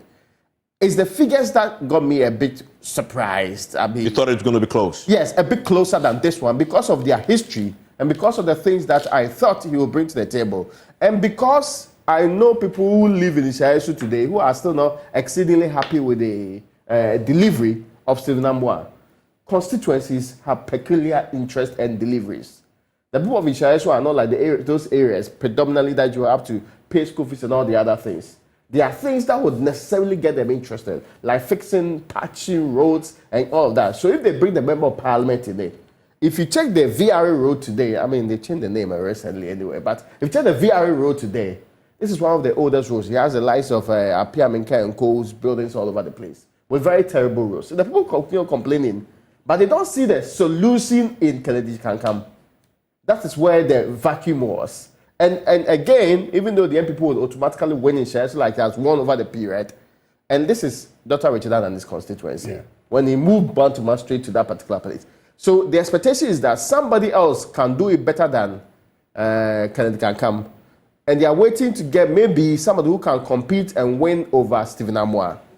Stephen Amwa's recent argument is that, listen, I now got into a proper position in government. Let's not kid ourselves around that.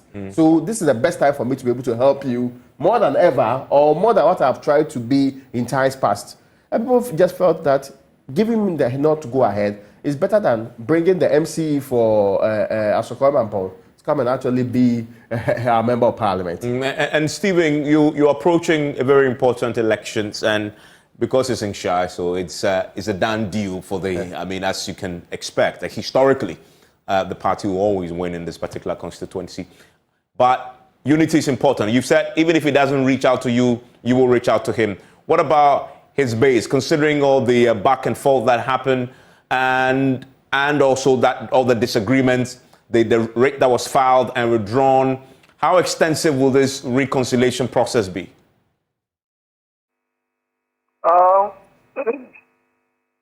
Evans, in the first place, I couldn't hear you too well, but I heard just bits and pieces of what you were saying, extract of what you were saying. The fact of the matter is that for any political party in government today to win the next election, you need to work extremely hard because the task involved is very Herculean, and for that matter, you need all and sundry on board, and it's also very crucial that even one vote shouldn't be left out, and for that matter, it is very important and critical that we do that reconciliation. However, let me tell you, I am extremely popular in Asia. So, 2016, my predecessor had about 47,700 and something votes.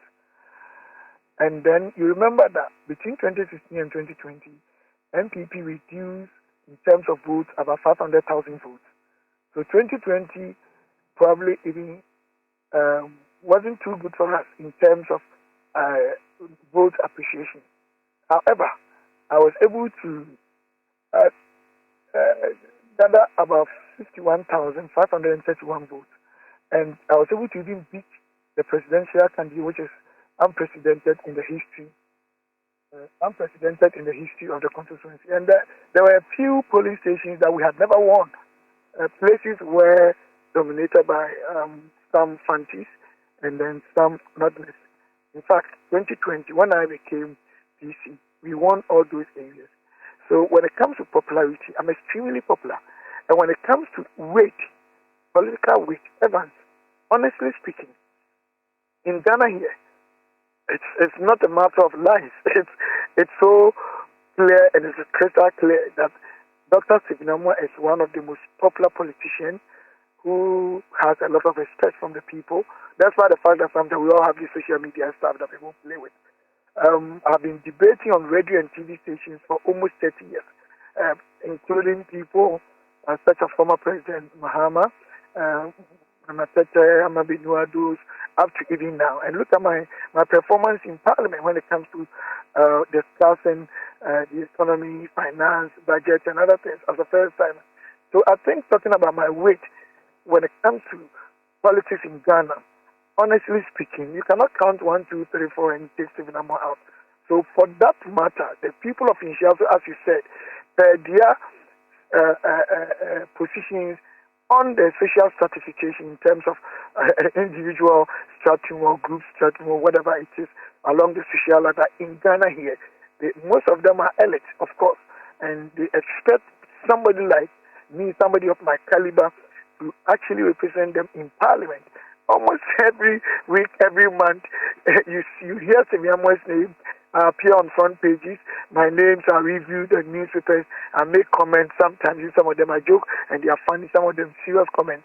So I think in Shiaso people comparing me to Honorable Kennedy Kankan or any other person to beat me, it wouldn't be that easy. And mind you, being a deputy minister, it's extremely very difficult because you don't really have a lot of opportunity in terms of your discretion and exclusive rights in making certain decisions that can help you even get a lot of things to your constituency. But of course, the weight counts as a deputy minister, and you are not even paid because of this double salary issue. But then people think Subin has come to the point that he representing Inshiaso will bring a lot, not only from Ghana, but other foreign investors that have been engaged in. And there are a lot of things, Evans, when they come to Inshiaso and see, a lot of things that I've done here that you'll be shocked. You'll be shocked. If I tell you that less than 3 years, about 2,400 school children at the basic and SHS level have been given certain facilities.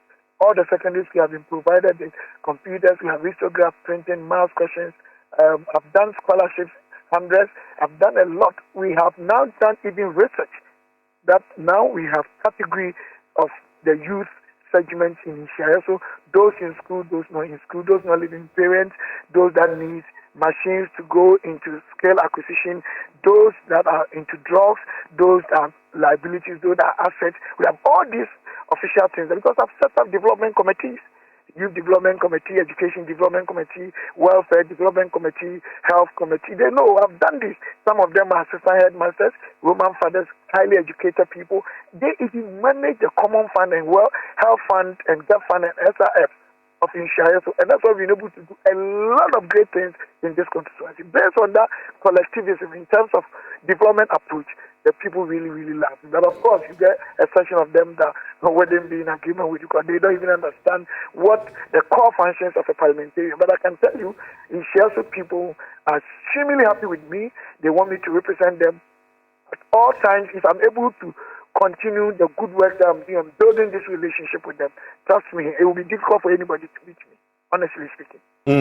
Well, thank you very much. That's Subin. Congratulations there, winning, as you see on your screens, comfortably in that particular part of the Ashanti region. Now, there's something we need to isolate and talk about. Yeah. I want to go stay in Ashanti region for a second, but I thought you were going to say it's because Kenneth Kankambu was also a former MP who Stephen Amwa replaced. Well, of course. I mean, that was a factor.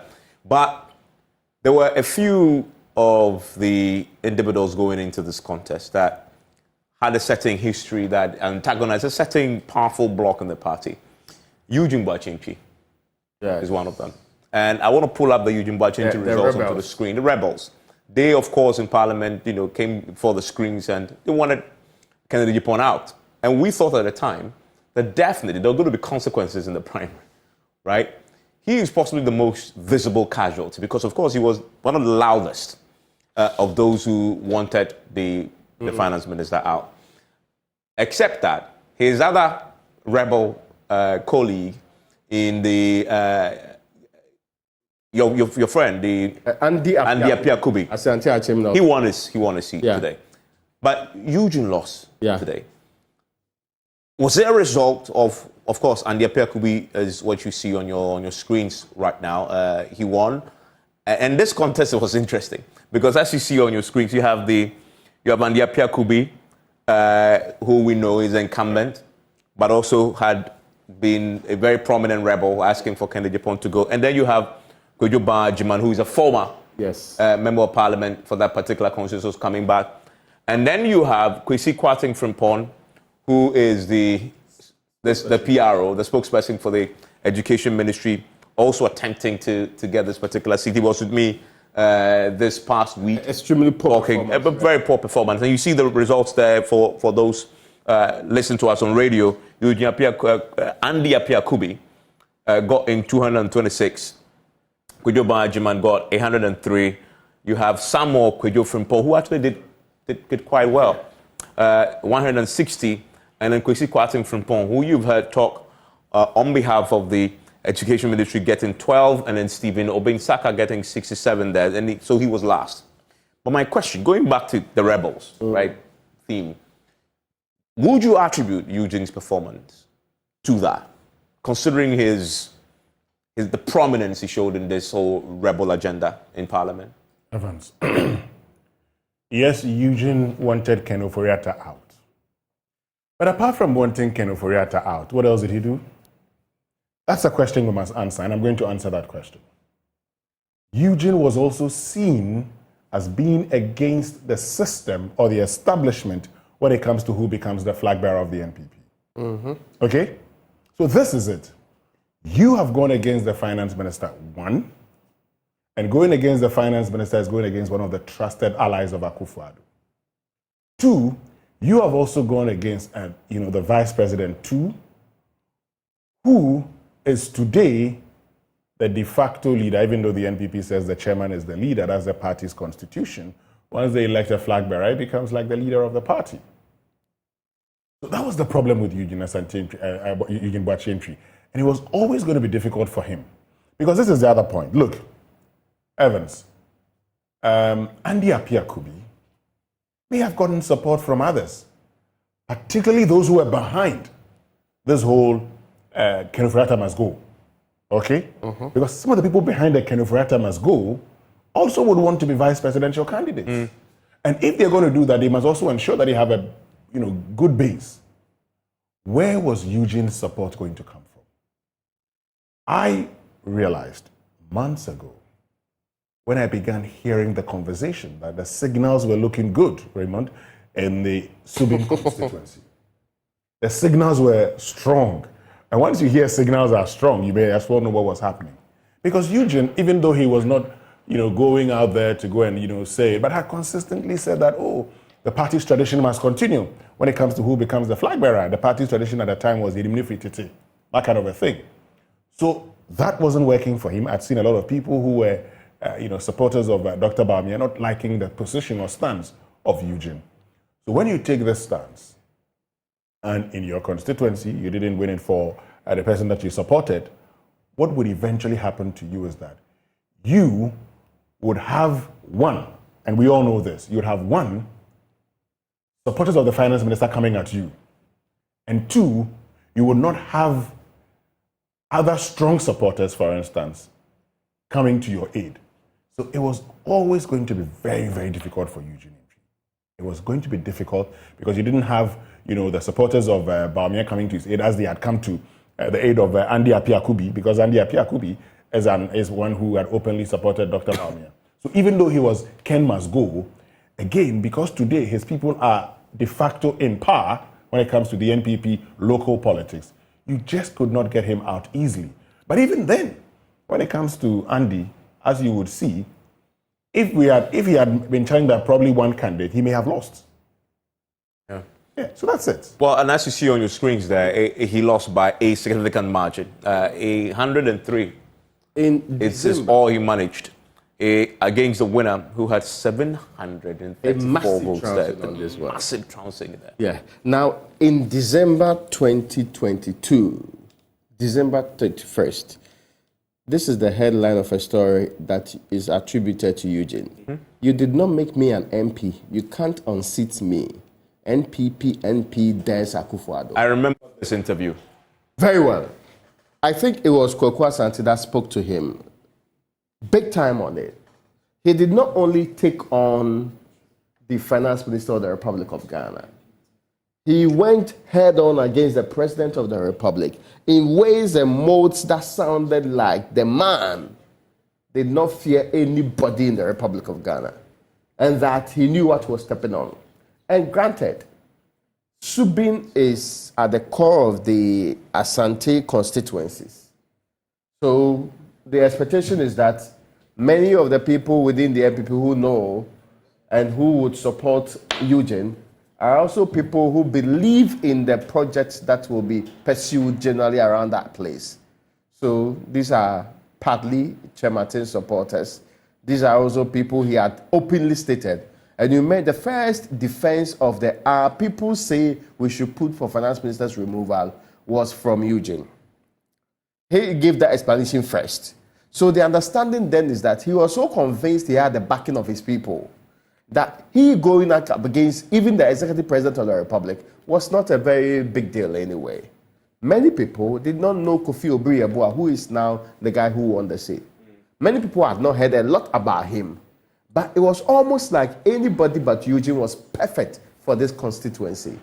And for the frontal nature in which he had engaged the president, the finance minister, and had not shown any support for any of the other groups that could actually prop him up in this case, it was pretty obvious. And I was shocked that he contested. Frankly, I was saying it earlier. Yeah. That for all the things he had done, realpolitik would suggest he wouldn't have survived for a longer period. I am happy, I am actually impressed that he had the balls to stand up to the president and say, you cannot remove me from this seat. You cannot actually affect me. But it ended up happening because nobody can convince me that the people of Subin woke up one day and said, we didn't want Eugene again. This level of defeat is heavily orchestrated by forces that work heavily against him. Unfortunately, his politics, perhaps out of principle, was not that I would not go all out fighting or swinging. And that's what he chose to do throughout. As to whether these are the kind of people we wanted in our politics and for them to advance further, it's another debate for a different day. But I'm not so excited that he's left the position, because I felt during those days when they were clamoring for change in finance minister, when he was taking on authority, he showed that an MP could belong to a party and still have very differing opinion with the leadership of the party and still do his work the way he thought it could be done without fearing the consequences that came out of it. Unfortunately, he fell under the circumstances. We're trying to see if we can get his thoughts today on the outcome of these elections. Many felt this was coming, and as you said, because of the position he took there. I want to bring in David Sopoku-Ansah. You know, we'll call him OPK, and he's with the Imprisa constituency. He won there, and he's joining us now for a quick conversation. Hello, David. Thank you for your time here on your election headquarters, and congratulations are in order. From the results I have, you had 470 of the votes, as your opponent got 163 of the votes there. Congratulations, indeed. How tough was this battle for you? Hello, Ivan, can you come again? There's a lot of excitement here, so... I can see, although I can sense it in your voice. I mean, many thought this was going to be a keen contest. It turned out it wasn't a keen contest at all. What worked for you? Well, first of all, let me say a very good evening to you and your viewers. I can see the excitement on your face because your friend has won an election. No, I can't change your face expression. I have to find a way to now pretend to be angry. I'm enjoying it. But I think what worked for me is the relationship that I had built with my people over the years. Since I became a member of parliament, I have always put at the back of my mind that these are people that I owe my leadership to. So every time I come back to report to them, I tell them what I'm doing in parliament. I tell them what's going on in parliament. I tell them the progress on development that we are seeking for the constituency. And today, if you look at the votes that came out, it's a clear indication that the people accept or the people appreciate the kind of relationships that I've built with them over the years. Yes. Okay.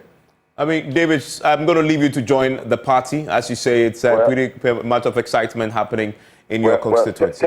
Tell my good friend Anansi. You know Anansi, Ivan? Anansi, yeah, he's here. You know Anansi? Yes, I know Anansi. He's smiling too. He's smiling? Yes. So tell my good friend Anansi that I have won and that I'm here with his good friend Harold Boating. Yes, Harold at a point beat Anansi to an election in the university. Well, Anansi, and that he owes us a bottle. I mean, he needs to deliver on that. But I thank you all. I mean, I thank you for your direction. I thank you for the opportunity that you give to me. And I thank the good people of Imprisa, especially the delegates, the Imprisa constituency polling station officers, and the constituency executives, my chairman, my constituency officers, everybody. I mean, my vote today, the win today, the clear manifestation of the kind of support that I enjoy from them. Okay. Well, the message has been delivered. Oh, yes, my very good friend, OPK. I've received this message. We'll discuss that the rest later. Okay. What later? What lost the election. So, but I'm not. I'm not disputing. I'm not disputing that. Yeah, you lost the election to Harold. Yes, that's not a big. Okay. Your elections, you win some and lose some. Yeah. Okay. No, but the way you were going about it, and they say you buy bottle. That's the message I said I have heard. and it's the one that we'll discuss later. Discuss later. That one we'll discuss it later. Yeah. Well. You know, I always knew he was going to win. I think it's always the margins that you'd look at. But you know, there's a man that unseated Seth Kwame Champong, who left Imprisa and wanted to become member of parliament for the people of New Joburg North and was also unsuccessful.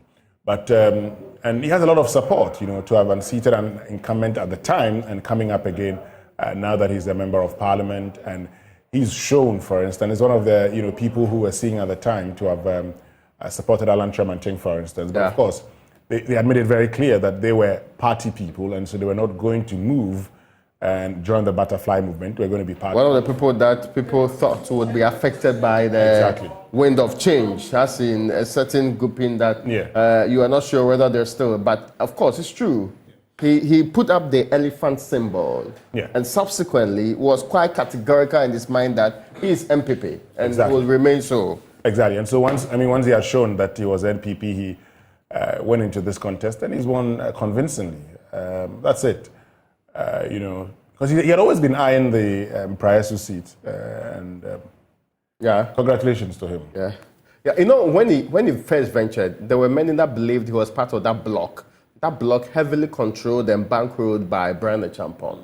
That bloc that made him very powerful across the Koru Ridge, deep down to part of the Eastern region. That actually made Brian the kind of a formidable person that he is today within the party. Somebody that I cannot dismiss at all. Not at all. So when he still persisted on the Chairman path earlier, many were wondering whether Brian was also on the same path until finally things unraveled differently. And the Agric Minister endorsed Dr. Baumia, I remember, on Ekosi saying. So I wasn't sure what the dynamics was, because at the point, many felt Brian had all his boys whipped to one side in support of Chairman. Then he subsequently, after being made minister, decides to endorse Dr. Baumia on Ekosi saying. Then some of his people were still directing some support towards Chairman. So I wasn't, I could not read through the linear expression that had been started earlier. Because of my privileged position with, OPK, I would say no more. You've been exposed. Anansi. I want to take you to Walewale. Because we're getting reports that the Walewale MP and Gender and Children and Social Protection Minister had lost that particular seat there. And Lariba Zuriba Abudu, as you know her, got 338 of the votes. Tahiru Shamuna had 145 of the votes. But Mahama Kabiru managed 343, and Jado Mahama had 1, and the total there is 829. Let's bring in our correspondent who's on the ground, giving us the results. This, I believe, the EC has already declared and certified already in that particular constituency. The agent for the defeated MP refused to sign, but after some negotiations, he agreed and signed. So as you rightly put that out there, Dr. Kabiru Mahama is the new parliamentary candidate for the NPP in the Walewale constituency, beating the sitting MP, Ajia Laribatu Zuira Abudu, in this particular contest. I mean, no wonder it took some time for us to get those results. And so the Madam Abudu refused to sign the certified declared sheet. In fact, the MP herself could not sit throughout the process. I mean, when they started the sorting out, she requested or she asked for permission to go and visit the washroom. She never returned to the voting ground. It was her agent that initially refused to sign. But like I said, after some negotiations with the party leader, the regional chairman was there, the Northeast regional minister was there, and other executives of the party as well as the government were also there. So they intervened, spoke to the agent, and he duly signed this particular result. But it took some time, but this was signed, correct? Exactly. Like I said, I mean, the MP herself could not see throughout the process. She left immediately. They started sorting out the process, and she never returned to the voting ground.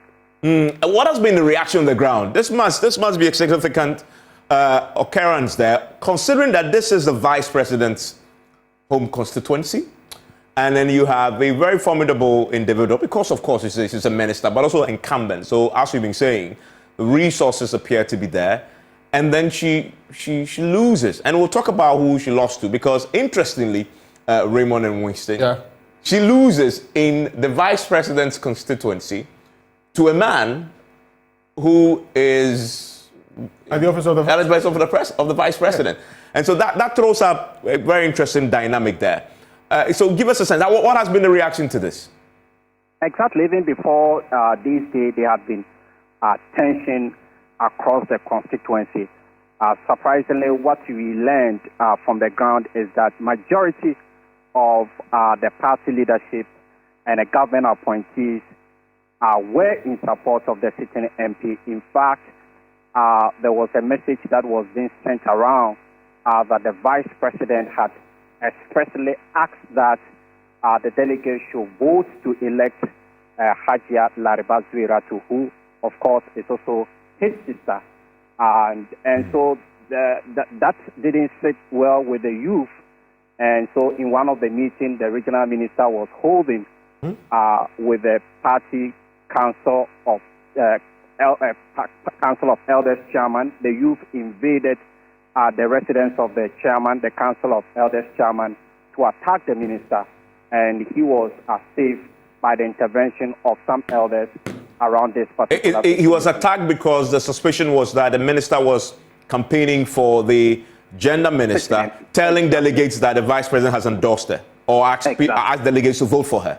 Exactly, and that has been what was going on. But you realize that majority of the party youth were in support of Dr. Kabiru, and they, during the voting, we saw dozens of them coming out and expressing their support for Kabiru, indicating that it was time for Hajia Lariba Abudu to leave the scene. Of course, they have mentioned a number of reasons. One, they say because she's incompetent. Others say she has a bad relationship with the party members in this particular constituency. So, party executives and government appointees on the side of the sitting MP and the youth, and many of the delegates on the side of Dr. Kabiru. And at the end of the day, Dr. Kabiru won this particular election. Okay, yeah, thank you very much there with that information from the. This is a fascinating outcome for a lot of reasons. One is the vice president's home constituency. That's where he hails from. Two, you have two individuals who all claim to have associations with the vice president. In the constituency, they claim that the gender minister is the vice president's sister. But of course, as we know, something where you say, I'm your brother, it doesn't mean that I'm your biological brother. And you see the minister himself go into the ground to campaign for her. And as you've seen, he was attacked. Then you have the technical advisor to the vice president, Kabiru Mahama, also coming up against the gender minister, Madam Zuriwa Abudu. Tonight, the incumbent MP and the gender minister has lost to the technical advisor to the vice president in the vice president's home constituency. How much are we reading into this? Now, okay, because I've known Kabiru since 2013 or so. We served on the Graduate Students Association of Ghana's Constitutional Review Committee. So I've known him for a very long time. So we engage on these ones. First, the belief was that if the constituency is not saved, the NPP would lose it. In the 2020 election, the NPP got 32,000 votes, the current minister, and Abdullah Bakari on the NDC got 30,000 votes, just 51% winning there. The understanding was that it's either she is changed and somebody who represents a larger grouping of the young people, be it NPP or NDC, would actually be a better person to do so. I suspect that the thinking has always been that, mindful of Tia Kabiru's, and he was hesitant previously to contest. He was very hesitant because he knew that he would be seen as he coming from an office and seeking to fight a minister, and he's being supported by the vice president. But the belief was also that the NPP can never lose Walewale now that Bamia is going to be candidate. No matter what happens, if the NPP loses all the constituencies in the Republic of Ghana, it cannot... Walewale is guaranteed. Yes, Walewale. But it required a certain change to make that happen. Somebody who represented more of the aspirations of the people there, and he was supposed to bail the cat under the circumstance. So I agree with what you were saying. It was a very tough battle. It was a battle that they brought virtually everything to the table. Why are you fighting the minister? Why are you basically saying that the minister is incompetent and incapable of doing the job that she's supposed to do? And the other argument is that this minister was deputy also along the line, and she was elevated to substantive minister. So why don't you now give her the opportunity to show what she can do for the people as substantive minister? Then the people will say, but this is the vice president's hometown.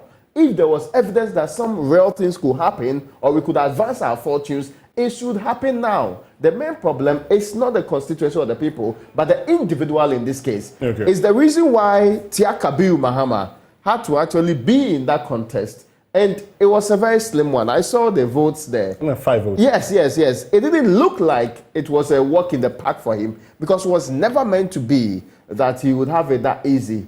I do not know whether this will mend the bridges and build a hope for a better future in the constituency.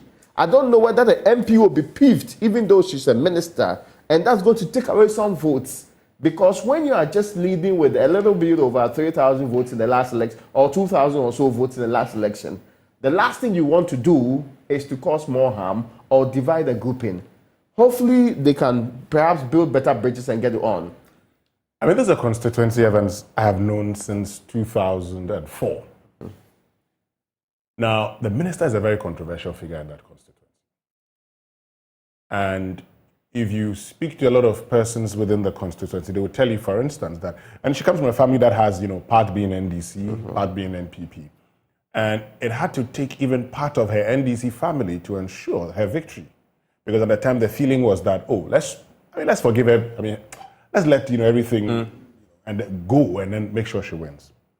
Now, for many people, the moment she became a member of parliament, she became what they termed as Accra MP. So once you're termed as an Accra MP, it means she doesn't go home. You abandon the people. She had abandoned the people. Once you abandon the people will vote against you. And you see, I think since 2012, the NPP has been winning the parliamentary seats in the Walewale constituency. Okay? So if you are the NPP, of course, now that Bawumia is flag bearer of the NPP, they will still win the Walewale constituency, particularly the presidential. They would win. But the way the people didn't like her anymore, there was a possibility of her losing the seats. Okay? So that's why you would understand a lot of the youth wanting her out and supporting Tia Kabiru Mahama. I, to be very honest with you, felt she was going to just sail through because you had a lot of people, there had 3 people contesting her. So the feeling was that she may just sail through, but then it was going to be difficult for the NPP, particularly in the parliamentary primaries. And watch this carefully, and you would have to probably say, the NPP has not done what it's done in previous years, particularly when it is in power, by disqualifying people. This time around, they allowed people to go, so that if you go and lose, you don't come back and say the party actually disqualified you, you're unhappy, you want to go as an independent candidate, or actually frustrate the person that the party elects. And so, unfortunately for the gender minister, she loses the elections, but it's also because of how she performed. If your people tell you as an Accra MP, and they say you don't come home, and they're just waiting for this day to kick you out, it means you've underperformed. So that story there is interesting also for me, if I want to put it in the context of what we've seen nationally. Part of the reason why this conversation is important is also draw the themes and the trends beginning to emerge. At least we have 2 of the candidates who all come from the vice president's office winning against incumbent MPs who also double as ministers. And that for me says a lot. One, it tells you about Bawumia's influence in the party. He is obviously is obviously the flag bearer of the party, but it also shows that he is loyal to the people who are loyal to him, right? It also shows that the incumbent president's influence is possibly winning, and there's a new kid on the block who currently has the party firmly behind him. Because, of course, the incumbent MPs who double as ministers are people who are put there by the current president. Some of them belated appointments to exactly Adwoa Safo replacement, and also even Frida Pempe. Yes, replacement. Even Frida Pempe. And so they are appointees endorsed and placed there by the incumbent president. And if the president does that, the president has faith in them, and that's why he puts them there. And you expect that when... Or sometimes you even strategically position them so that it can further the opportunity to now get re-elected. Exactly, into Parliament. Yeah. It strengthens your case. You have more resources. There's a perception that you have the president's family behind you. You've recently been appointed. All of them, the two of them you're talking about, were all recently put in this particular position. So they firmly had the support of the incumbent president, who is a commander-in-chief with all the resources and influence. And yet they come up against the individuals who work in the vice president's office, the man who is taking over, has taken over from the incumbent president. And so actually, if you go to the delegate, you can actually pitch this as a contest between Akufo-Addo's favorites and Bawumia's favorites. And we've seen what has happened. And you would think that they are Akufo-Addo's favorites, with all the resources, obviously, and not to say that the vice president people didn't have resources. But if you're a minister, you carry a bit more sway, right?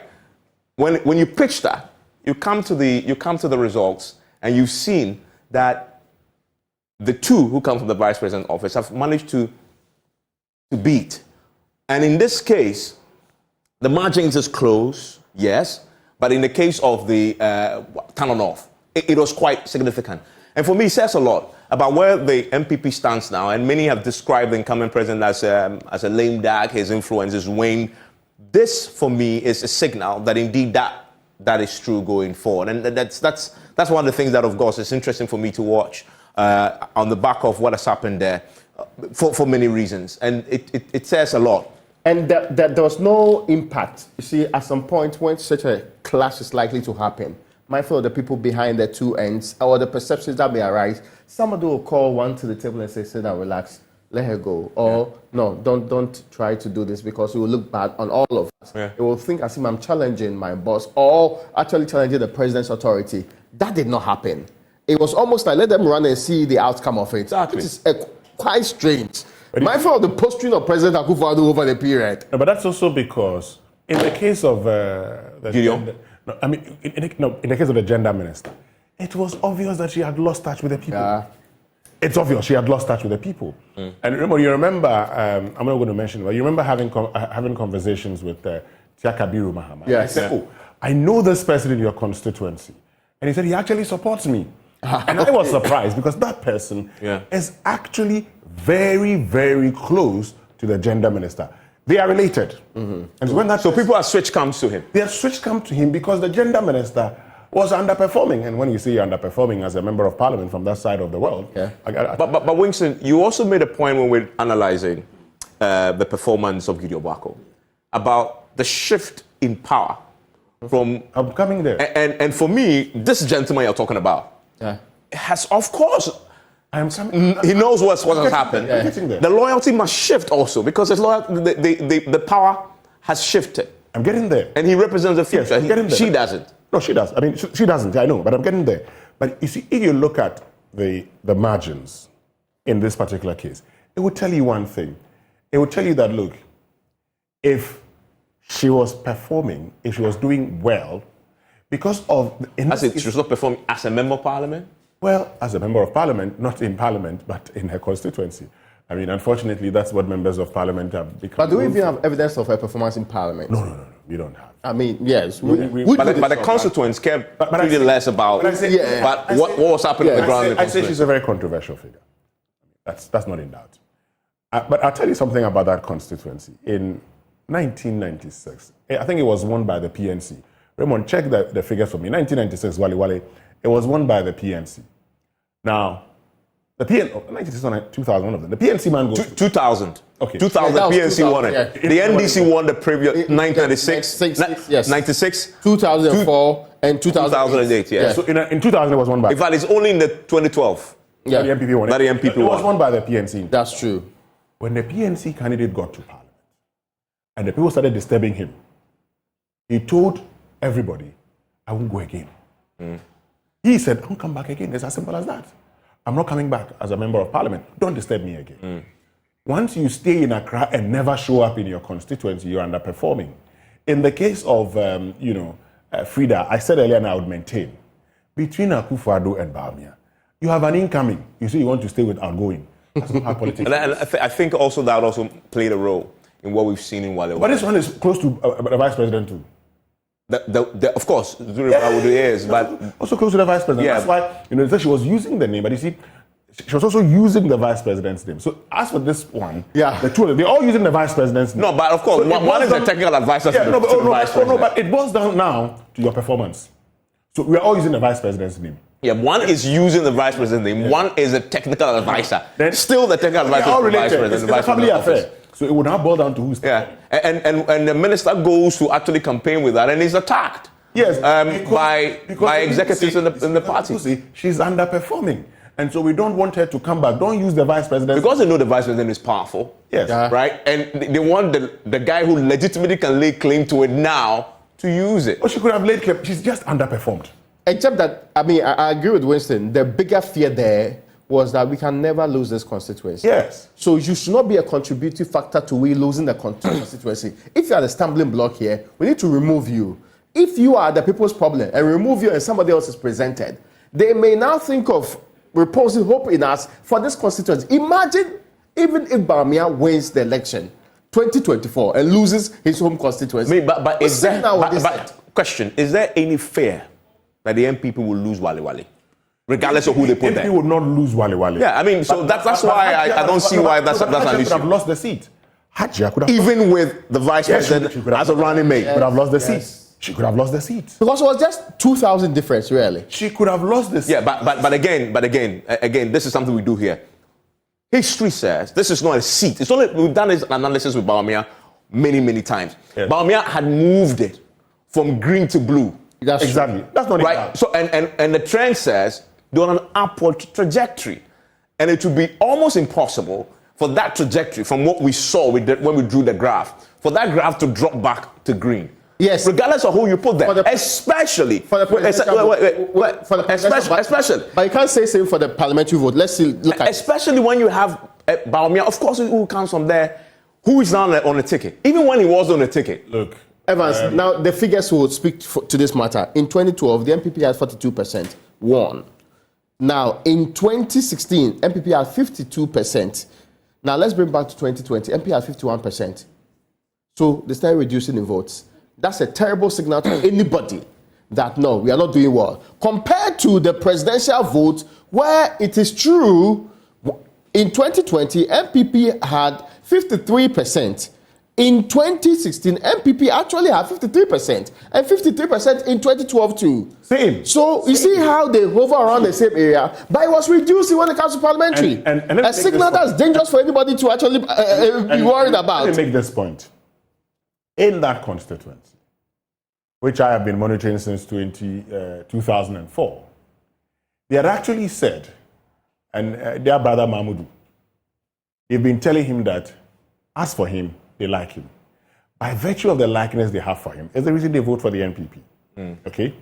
So in 2008, the NDC still won that seat. They struggled. By 2012, the NPP are taking over because the NDC's Idrisu Zakaria Alidu had lost the primaries. He lost the primaries by some 4 or 5 votes. Then the NPP takes over because King James, who had taken over from Alidu, could not win the seat. But the point I'm trying to make is that by 2020, a lot of even the NDC people had moved to NPP now because of their brother, Bawumia, who's representing them in that constituency on the ticket of the NPP who's a running mate, vice president. Now that they have Bawumia coming as presidential candidate, the least they can do is to give him a resounding victory in his own constituency. But the feeling was that Hajia was not going to help them. And if the feeling is that Hajia is not going to help, then take her out. They take her out. And that's why they took her out. Because she was claiming, allegiance to the vice president. They were all claiming allegiance to the vice president. Bawumia is the man in that part of the country. Well, very interesting dynamics there. We'll still have to unpack this a bit more. Considering that Bawumia is now leading the party into the 2024 elections in December 7. I want to go to the Eastern Region, do a quick summary of some of the key contests and battles in that region, and bring in Maxwell Kudoko, who is our regional correspondent there. And Maxwell, there are a few contests in the Eastern Region that we're watching.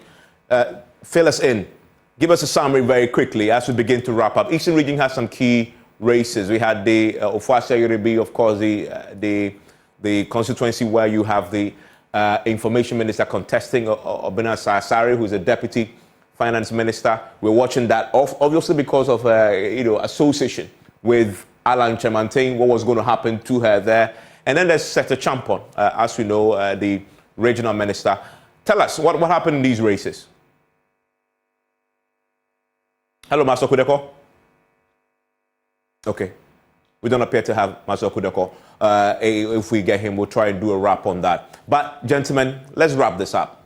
So, let's track back to the beginning of today. Yeah. We're looking forward, and we're expecting some major jaw-dropping surprises. Which one was your biggest surprise? Raymond? Is the difference in Dome-Kwabenya, and that was shocking to me. Not that Sarah Safo lost. I was convinced even if she was going to lose, it was going to be with a narrow margin. So that really was a bit shocking to me. I was also not so convinced that Tia Kabiru Mahama would actually stand out. And again, in Jabin, I was not expecting Poma to lose. Yeah, because he's a relatively new candidate and all of the other factors that one would have expected would have gone in the direction of the current MP. But she losing was a bit strange too. Now, those ones are the ones that everybody would. I also expected Andy Apiakubi to lose the election. If you put together all these contenders, their votes, and one person was the one contending him, he would have lost the election. Yeah. Which means that they actually did not do a good job in spreading out candidates who got 160, 130, and now the other spreading out the votes in ways that did not make sense. So altogether, some surprises, and maybe Tano North too. Yeah, Frida Pempe. The numbers. The numbers are phenomenally interesting. Yeah. Gideon Boako got twice as many votes as Frida Pempe, which was significant. And so for you, your biggest surprise was the margin of victory for Michael Quay in Dome-Kwabenya. Okay. What about you, Winston? I knew that the elections were going to be very difficult for Joseph Kujo. He lost that. I mean, I knew it was going to be very, very difficult for him. So the loss wasn't so surprising when I heard that he had lost the election. I told Raymond that Charles Bissey knew how to do his politics. Charles Bissey won in his Kitchen. I told Raymond he knows how to play that game called politics. And if Charles Bissey goes around the constituency engaging people personally, it will be very difficult for anybody to beat him. Adwoa Safo I knew was going to lose, but the happenings of the last week had made it a bit, I felt, could she actually pull a surprise? Well, I still felt that Michael Quay was going to win this, but I asked the question, maybe it will be a close contest, not the one of 2020, but I thought it was going to be close. It was never close at the end of it. I was surprised by Gideon Boako's performance, to be very honest with you. I felt that... Not that we ruled him out. Yeah, but I was surprised. But just the margin, because of the margin. The margin really surprised me. I didn't think that Tia Kabiru Mahama was going to beat... I didn't think so that should be one of your surprises for today. That's a surprise. And again, that's how we're ending because as Chief is just joining us, it took some time for her to sign. Yeah. and the certified results. COP Mensa. I lost. He lost. Oh, you were shocked. I knew he was going to. And Isaac Esiama is lost too. Oh, I see. Yes, Isaac Esiama is come back. No work. Oh no, Isaac Esiama Achuman Ponia. Oh, yeah. He's lost. He's not the former sports minister. Yes. He was still MP. He was trying to get, but he lost. So Isaac Esiama is lost. Emmanuel Jemfi, Dotobri, is also lost. The MP of... Tina Mensa also lost. Tina Mensa also lost. Which is another very surprising one. And there too, the margin was excruciatingly huge for her. So Evans, on Monday. Yeah, there's a lot to analyze. For me, obviously, the Tano North was interesting because of the margins, and everybody was watching Dome-Kwabenya with 8 votes in 2020 to now something in the region of 700. They're about 600. 700. They're about 1,000 votes. Yes, it's actually 800. That's huge. Wow. That's huge, and that shows. And for me, the signal is sense, right? That you cannot take your constituents for granted. And these constituents include the delegates. And so they were reflecting the general sentiments there. And the party said, we did a poll that said, if you dare bring Sarah Safo, you are going to lose elections. And it's a signal to politicians who think they can just take their constituents for granted. Yeah, this is a party election, but the delegates live in their constituency. the things that affect everybody else, like Raymond and yourself who live there, it affects them too. And they reflected that in the outcome that we saw today. And of course, we ended on that major surprising note with what has happened in Walewale. And that is an interesting one to unpack because obviously you have Dr. Bawumia fair and squarely at the center of this outcome, as we've analyzed. The Gender, Children and Social Protection Minister has lost her seat. Well, hasn't lost her seat, lost the primary. I mean, so she's not going to get an opportunity to go back to Parliament. So she is one of the major casualties. And she lost to the Vice President's, the technical advisor to the Vice President, Tiakabiru Mahama, in that particular constituency. So very interesting day indeed. I want to direct you to myjoyonline.com because when you go there, you see the entire results, and we're still populating it for you. So when you go, you have a one-stop shop for everything that happened today. And many are sending me messages to say, well, what happened in this particular constituency? Just go to myjoyonline.com. We're putting that together for you. Check our social media pages. Also, you have the comprehensive report from today. So you see, if you had a favorite in the race, or you're wondering what happened to somebody that you were keenly watching, it's on myjoyonline.com. This has been your election headquarters special coverage of the NPP Parliamentary Primary and is brought to you by Petrosol Clean Fuel in full quantity. The next time we meet here, it's going to be December 7th. Or maybe November. Or maybe November. Or maybe November. Or maybe November, because the Electoral Commission has triggered a process that was started in 2015 when they formed the committee to propose reforms, and they recommended then 7 November. But now they say, tell me, put this on a day, and let's go. The conversations have started. From what I hear from the IPAC meeting, there was consensus. But of course, as we know, anything can happen. The devil is in the detail. The devil is in the detail. So yes, the next time we meet is going to be on December 7 or whichever day they choose in November. But there's be a lot more between now and then. Yeah. And so please watch this space. This is your election headquarters. Petrosol made this possible. You've been here with myself, Raymond Akwa, Winston Amwa, and a special thank you to Joe Sowusu, who passed through the first Deputy Speaker of Parliament. You also have Stephen Asamabwat and Chieftaincy Minister passing through. And we also have Atachia. And he gave Winston a quote that Winston has fallen in love with. Winston, you want to repeat that before we go? Oh, it says, when you have corn for the chicken, okay, elections are very easy. Okay. And those who had the corn today, enjoy the rest of your day.